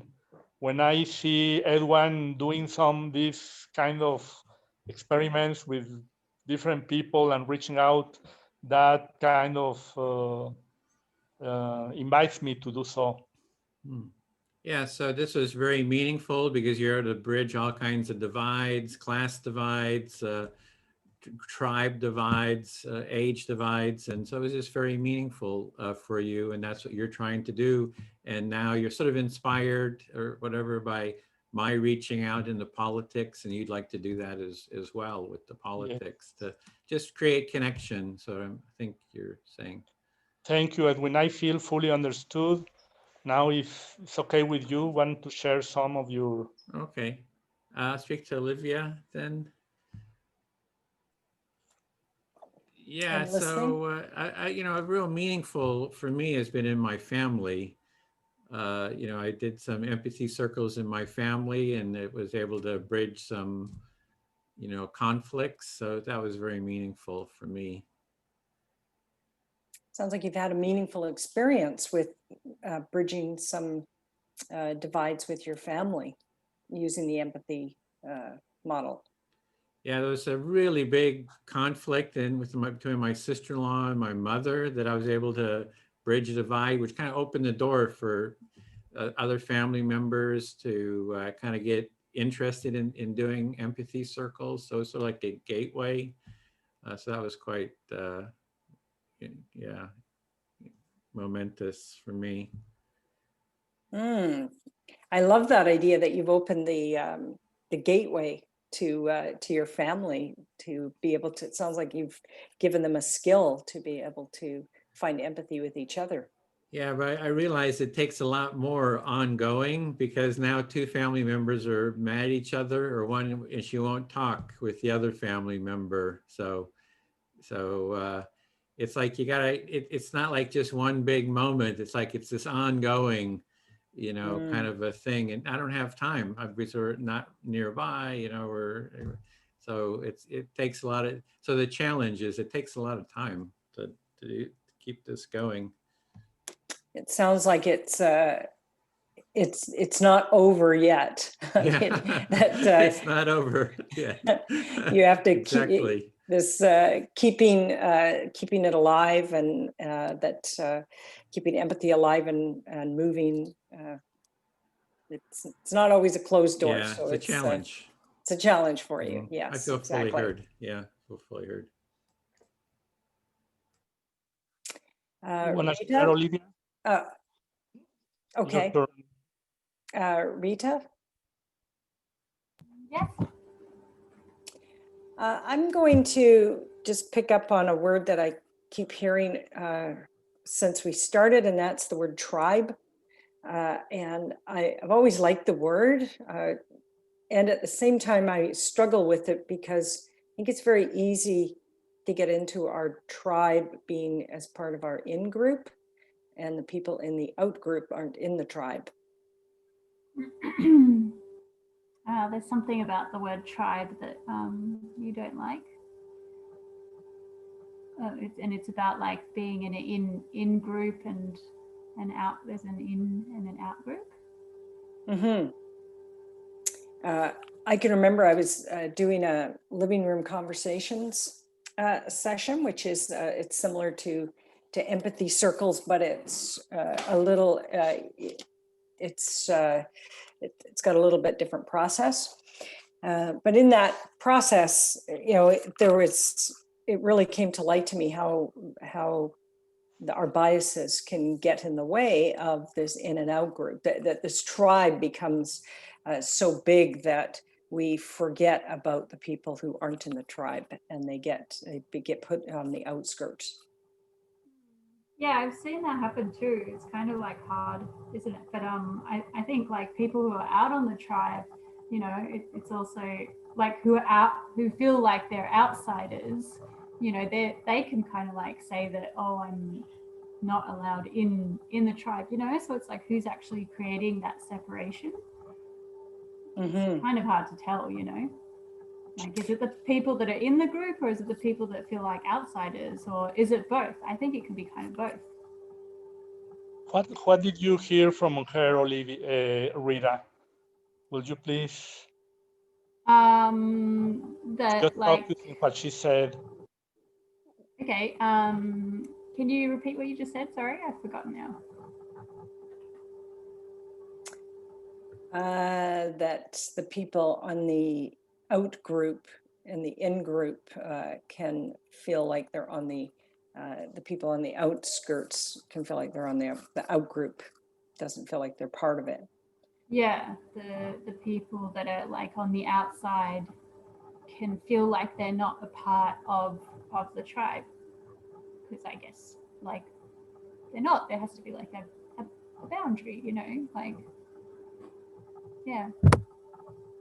I can remember one of the somebody in the group made a comment that made a huge shift in my life in the last year. Is they said that when they realized that they looked at their bookcase and they realized that everybody on their bookcase was in their in group, that everybody was white that they were reading, and that they weren't, and it wasn't that it was a conscious bias, it was very unconscious of what was on their bookshelf. And so they made this effort to make sure that for an entire year, they would only read books of people of different colors. Mm-hmm. And that had a huge impact on me. Mm-hmm. So this was like one of your friends who noticed that like they were just reading people that were in their in group, and yeah, and then they decided to start reading people that were of a different group to them, and that had a big impact on you.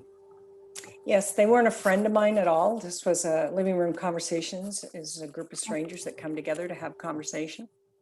And so what I did is I made a commitment to myself that I would only read books for a year that were First Nations books by First Nation authors. Whether they didn't have to be Canadian, they could be from anywhere. And that's and I'm now in year 2 doing that, and it's huge to help understand another author coming from a different perspective. And so I had to go look at my own bookcase.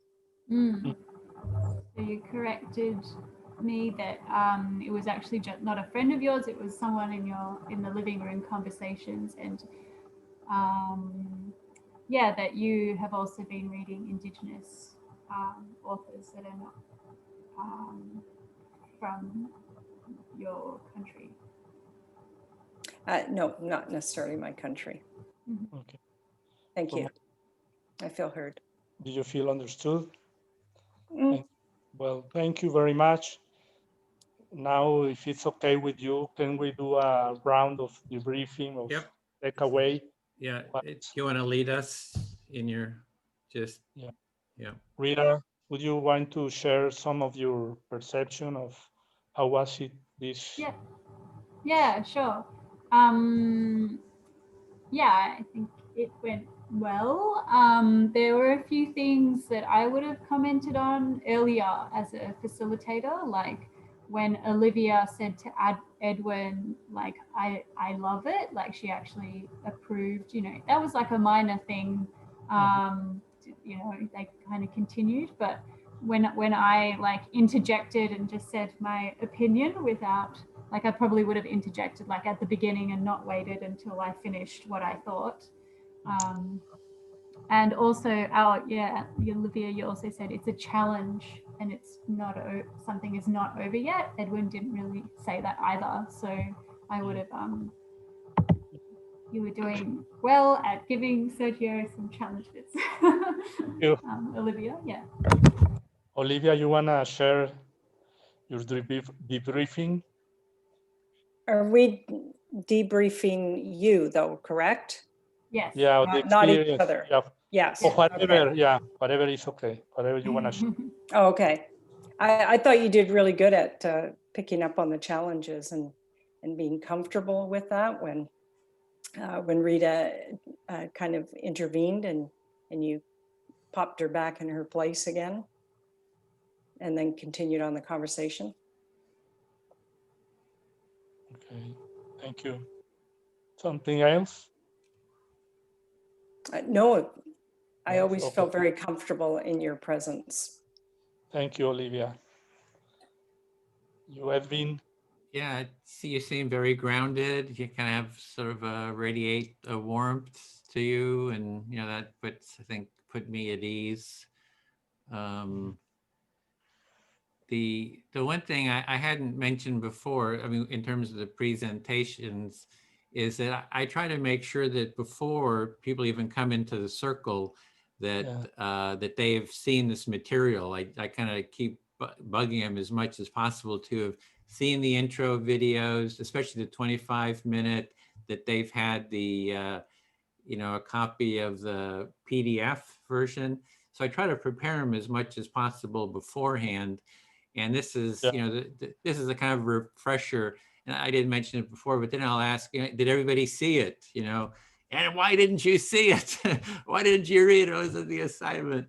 So I do try to get people, you know, in advance and then say, well, this is just a little bit of a refresher. Also, what I've done is I've cut down there's been a 9-minute how-to and there's a 25-minute how-to. And I cut the 6-minute, I mean, the 9-minute down to a 6-minute of just the process. So that's also something you can show, you know, and I sometimes show, like, we just had a big group yesterday, and instead of sharing, I'm going to just close the room so we have 1 minute left. So we've got 60 seconds. So instead of, you know, sharing, I actually showed the video, and while I was showing the video, it gave us time to sort people, because if you're doing the presentation and trying to sort, you know, it's kind of a lot. So I just wanted to just share those other tips. Otherwise, yeah, it was, yeah, it just, thank you. It was good. You dealt with you know, the challenges. It was good to have a few of the challenges in there, and you dealt fine, I thought, with those. Thank you. Yeah, well done, Sergio. Sometimes I have this fork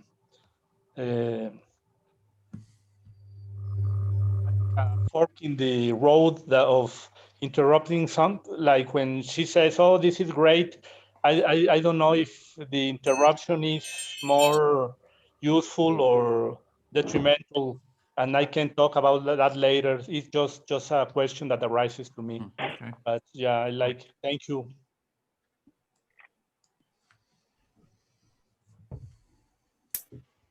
Okay, we're all back. Okay, great. So I'll see. I don't know if Michelle maybe and Olivia are taking a break. Oh, there's Michelle. No, Okay, just want to make sure. And Olivia, can you hear us, or you might be taking a break? Okay. Well, I hope we're all still on speaking terms.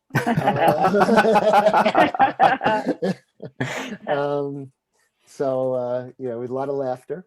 And so we're just going to take the rest of the time, talk about how your experience was, how it may have changed your thoughts and feelings about, you know, facilitating as you go through this.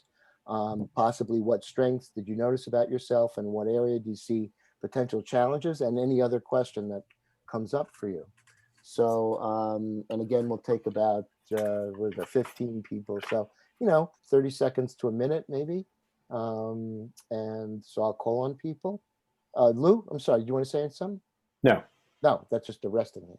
Yeah, sorry. That's right. That's all right. You have to. And okay, Dave, Edwin. Okay, we're good. Sergio, would you like to comment, please?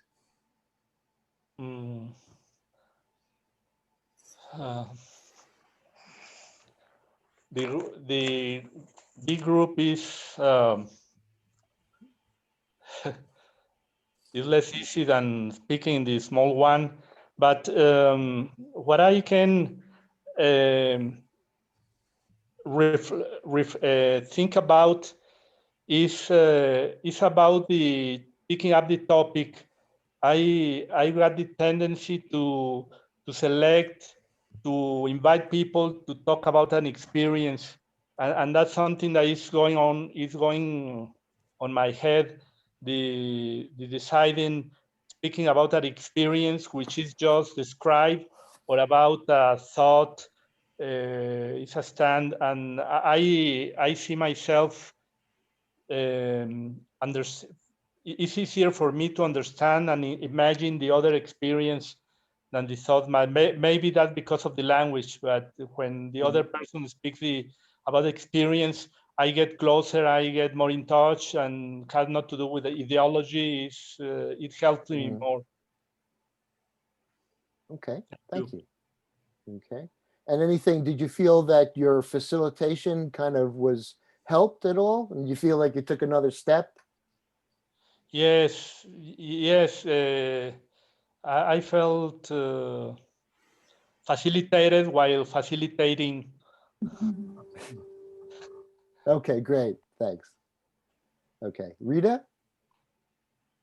It was good to get the feedback that I sound grounded, because sometimes I feel like jittery. And yeah, so that's really good. Yeah, I think it was the challenges were fun. I'm kind of like excited to be more challenged as well as nervous about it, especially in real life. But yeah, it's a safe environment here, so that's kind of fun when it happens. Yeah, and sometimes it's the tricky thing is sort of like having the nuance of yeah, feedback, you know. It's like, and as in when as a facilitator, when I'm to give feedback to one of the participants, like I have like a backlash in my brain that's kind of like, you know, wonders if I've been like too harsh sometimes, like even if it comes across really gently, or if I've interjected at the wrong spot or whatever. Yeah, but overall I thought it was like, yeah, it was good. It's always good to get more practice in. Thank you, Rita. Uli? Yeah, it was a very interesting experience. I have to think about a lot. It was a controversial topic. I have not participated in a circle with such a topic until now, and of course this was something that got me quite a bit confused, and also the challenges. So yeah, the feedback was great to learn about. Thank you. Thank you. Gwen? Yeah, I did sort of the intro and starting the circle in one nice flow, which is really nice to just sort of take it on as a whole. I guess it also asked for some mild challenges, and I was actually sort of positively surprised that actually I was able to deal with those. It went good, so I think I might be ready for some bigger challenges, which is always interesting and scary, but good. It's good to push yourself. And yeah, I did notice that when you have to do timekeeping and dealing with some of these smaller issues, and then it's your turn to speak, and then it's your turn to listen. It did take more out of me, so I do feel more tired. So I think that's good to keep in mind when scheduling sessions as a facilitator, to make sure you actually have the energy and you have time to rest afterwards. But overall, yeah, no, I feel good, and sort of, what's the right word? I can find it. Sort of. Anyway, positively looking to the future. Great, great. Jennifer. Well, if Gwen, you want larger challenges, then you can hang out in a room with Lou and Sue and Michelle. Because they are wicked, evil little buggers. So I think I had just two things. As I had mentioned to my group, that there's this feeling of frustration when you've had so many experiences up until now where there's been this really nice, positive, feel-good flow to your circles. And then all of a sudden it feels like there's nothing but disruption, that you feel this level of frustration because you want to deliver these people with this process and this feeling that you've had. And I felt like I was herding cats and just failing them miserably. And, but Lou, also mentioned to me, you only have, 15 minutes. If you have 2 hours, you're going to have more of an opportunity to revisit these themes, to hopefully make an impression and kind of mold the culture of the circle. So I think I would look forward to an opportunity to do that. The other thing that really struck me is at one point, we had introduced a topic, and Sue kind of chimed in, even though she wasn't the listener or the speaker, and said, I don't think he understands what it is we're talking about. And there was this sense that it was like, oh yeah, maybe I should give him the definition of, and it was like, no, that's really what it's all about, because he just said he doesn't understand it. He doesn't get it. That's his place. That's where he's at in that moment. We just need to reflect back that lack of understanding. And so just kind of this internal struggle that happens, it happens more so for me as a facilitator than when I'm a listener. And I'm recognizing that internal struggle, so much so that at some point during my facilitation, I took my sock off. And I don't know why, but I was hot or uncomfortable. I just started stripping. So it's good that the thing didn't go on for longer than 15 minutes. That's all I've got. Okay. Yes, we'll wait for you to drop the other sock. Okay, Alexandra. Oh, thank you, Jennifer. That was, I needed that. I decided to basically stay on the bunny slopes. I feel like I kind of have enough challenges on my own. But even so, I feel like doing the kind of exercise, I felt a little stronger and improved, even though I didn't, put myself to much of a challenge. But I do feel also that observing people facilitate is very helpful. I am the thing is that I think I'm universally impressed by people's ability to catch things and say pretty much the right thing in a nice way. So I'm finding it very helpful, and next time I get a chance to practice, I'm going to push myself to, not the black diamond, but so thanks. Thank you, Alexandra. Diane.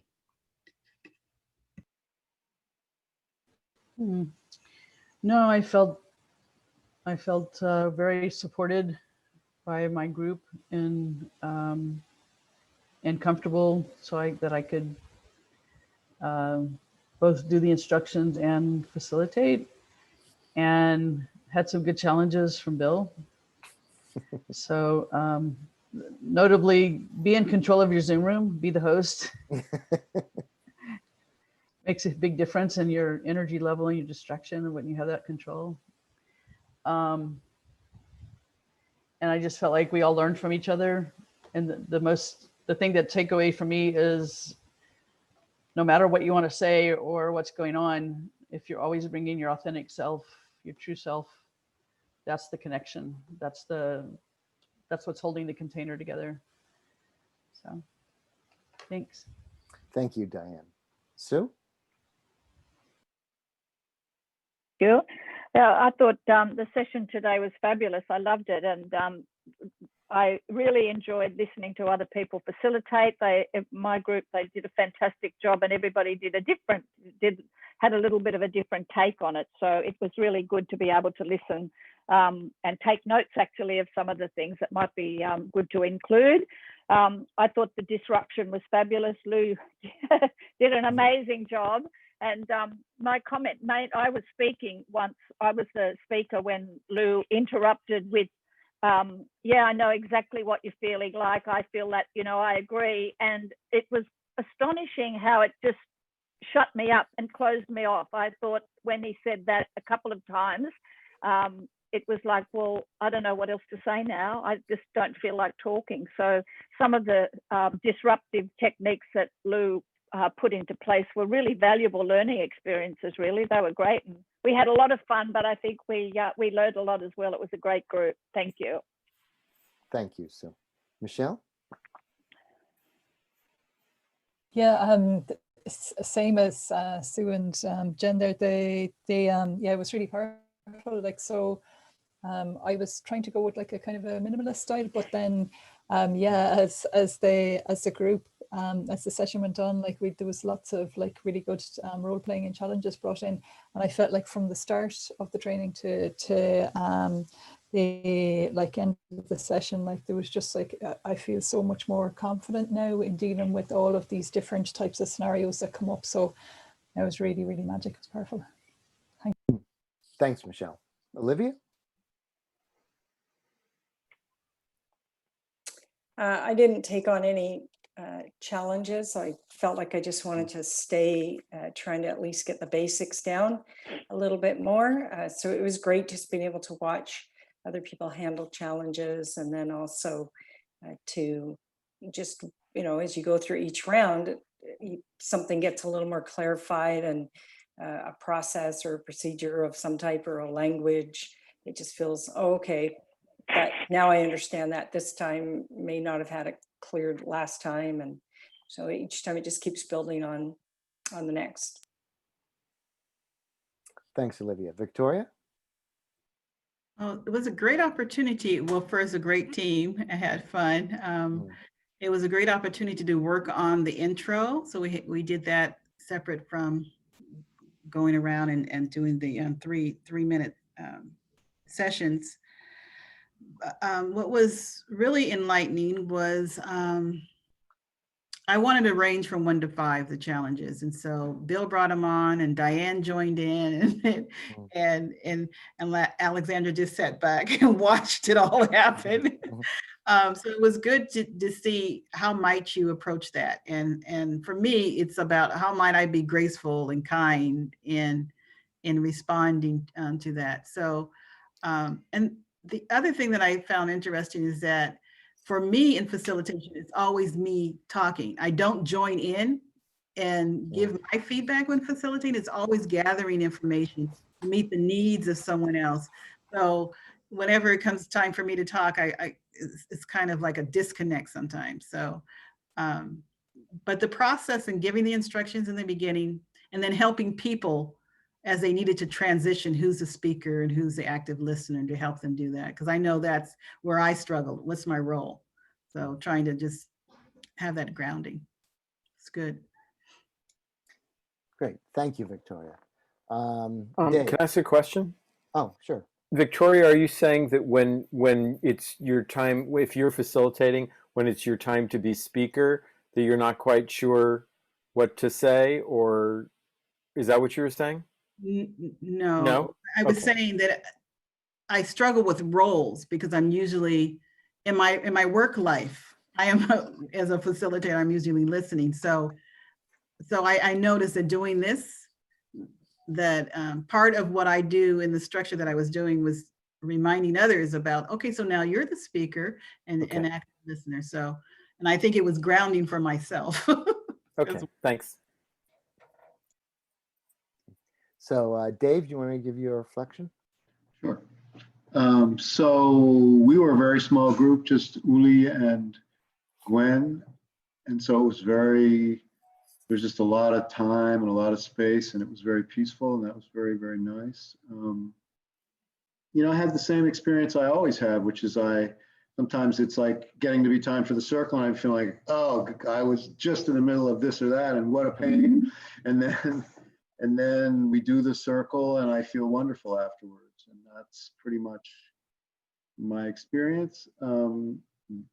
Almost always. We did have a serious discussion about Gwen's topic was how do we know whether to trust the media sources we're listening to, I think was how she put it. So I'm not sure I got that exactly right, but it was a serious discussion about ideas and our relationship to what's happening now. And again, the slowness of it, and we only had 15, 20, well, we ended up talking about it for 40 minutes. It just brought up for me how it's really important that one has enough time for these circles so that one gets beyond what one already knows, which takes time. Yeah. That's Great. really. Edwin? Yeah, it's always fun with the disruptions. Kind of lightens the energy a little bit, adds a little bit of playful energy, so it's not so serious. And it seems to be really good learning. It's a good way to learn. And everybody does it differently. Everybody does the presentation, the how-to a little bit differently, but each works. So I think that's interesting, kind of an insight. In terms of the preparation, we hadn't talked about that so much. That I like to prepare people before they come into the circle. So, send them the links, the how-to links, the 9-minute video, the 24-minute video, the PDF, and encourage them to watch something, watch a circle beforehand so that they come in kind of prepared somewhat. So it's not like totally cold. But even if you send all that out, invariably somebody comes who said, oh, I didn't have time for that. And so you got to kind of be able to address that too. Yeah. Thanks, Evan. Lou? Yeah, I would say, so I really enjoyed today. I think because we did the introductions also in the time that we were out, the amount of time that we wound up having for facilitating turns was rather short. And so I regret that, that there wasn't more time, because it does take time to kind of let the circle happen. And then if some kind of disruption is going to happen, to have that happen and then have people respond to it and then maybe even reflect on it, like call a timeout and reflect on what happened. That takes a lot of time. So I think, in the next class, I think we probably won't do practicing introduction. So we'll have more time. So I just want to say to the folks in my group, how what a fabulous job you did experimenting with being disrupted and how to respond to it, and trying to learn from that, and actually responding wonderfully. But also, because there wasn't a lot of time, not having to have that experience extended a little bit. So hopefully we'll have that more. I also just want to say that, when a group like this, people who are drawn to learning facilitation gets together and we do empathy circles together, this group is not just a normal group that might come together in public. So the people that come here, have a fair amount of awareness and a fair amount of communication skills. And so when we participate in circles with each other, we hear each other pretty darn well. And it's easy to develop a misunderstanding of, if you went and held a public circle and invited people in your community, who might show up and how much capacity they might have to participate in a circle. So one of the reasons for doing this practice of things that things that happen, people come and they can't hear, or they really can't hear the person, or they object to the process or stuff like that. Experimenting with dealing with those situations is, helps prepare you, because that will happen. I mean, if you go from this training and you hold circles, whether it's in your organization or out in the community or whatever, you will bump into these things. They're very common. Yeah. Okay, and I just like to say that, I really enjoyed my group and all the groups that I've been in. And also, I think that as part of a developing awareness, one of the things that's been helpful to me, for instance, I've been in a situation where there were 25 people not trained, didn't really know, and I'm coming in here and I'm trying to do the empathy circle. So essentially, I could make a big pain in the butt of myself, or I can try. So when I do that, that's when I go back to the culture of empathy. What can we do? So in that particular case, people were, it was an old established group. I really wasn't going to change those norms in 30 seconds. I didn't really have time, nor did people want to hear my explanation. So I tried to just make sure that everybody had like equal time to speak, mutuality. And maybe I consoled myself with that. Maybe I could have done better or whatever. But I think that the culture of empathy is a really good thing. And then when you are challenged, I think Lou's really talked about this. He talks about, a personal capacity, but also the capacity of the circle. The circle is a practice and it's a structure.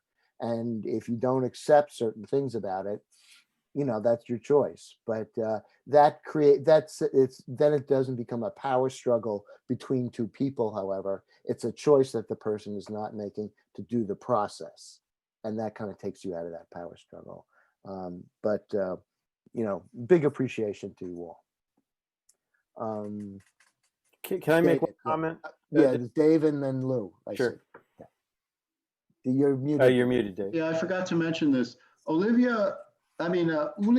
brought a little card which she had written the 4 roles: facilitator or speaker, listener, silent listener, facilitator on it. And she held it up when she gave her explanation. And I thought that was actually really helpful. And it's just a suggestion for people. Mm-hmm. Yep. You're ruining the curve there, Uli. Because there's a lot being said, and it's just like it's there for you, and I thought it was a great idea. Yeah. That's all I had to say.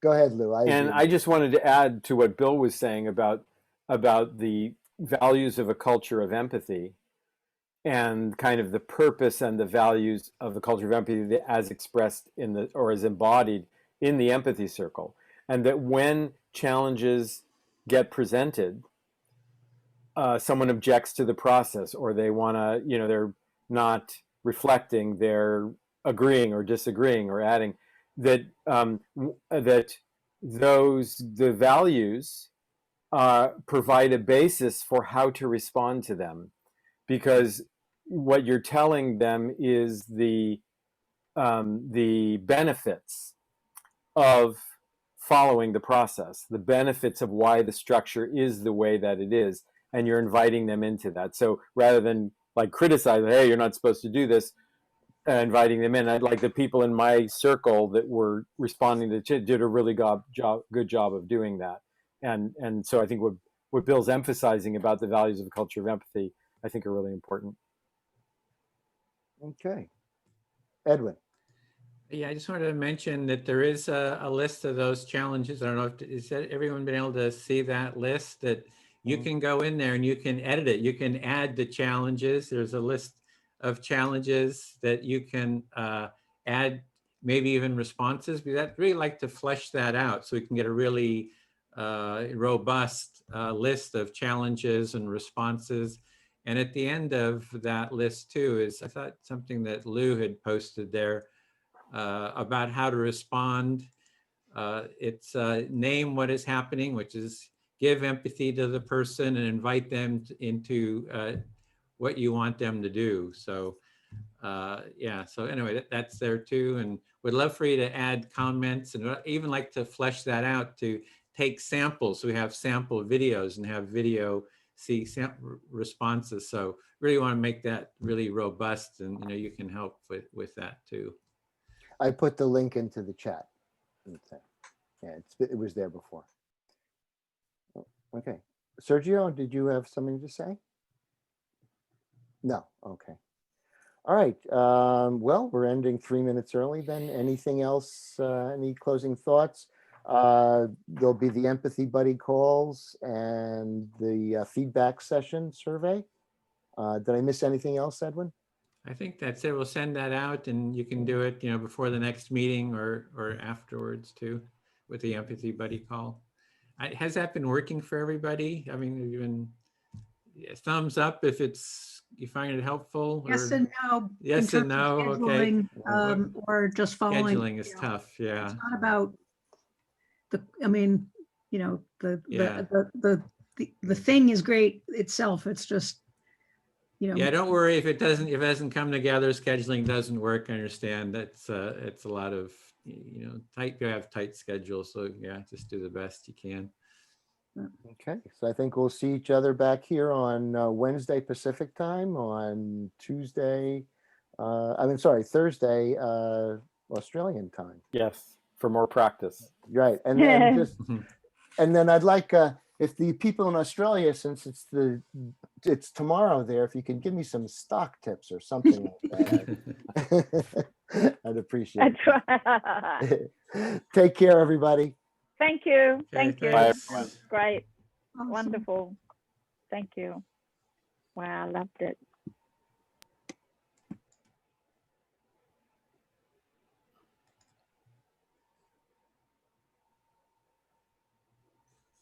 Okay.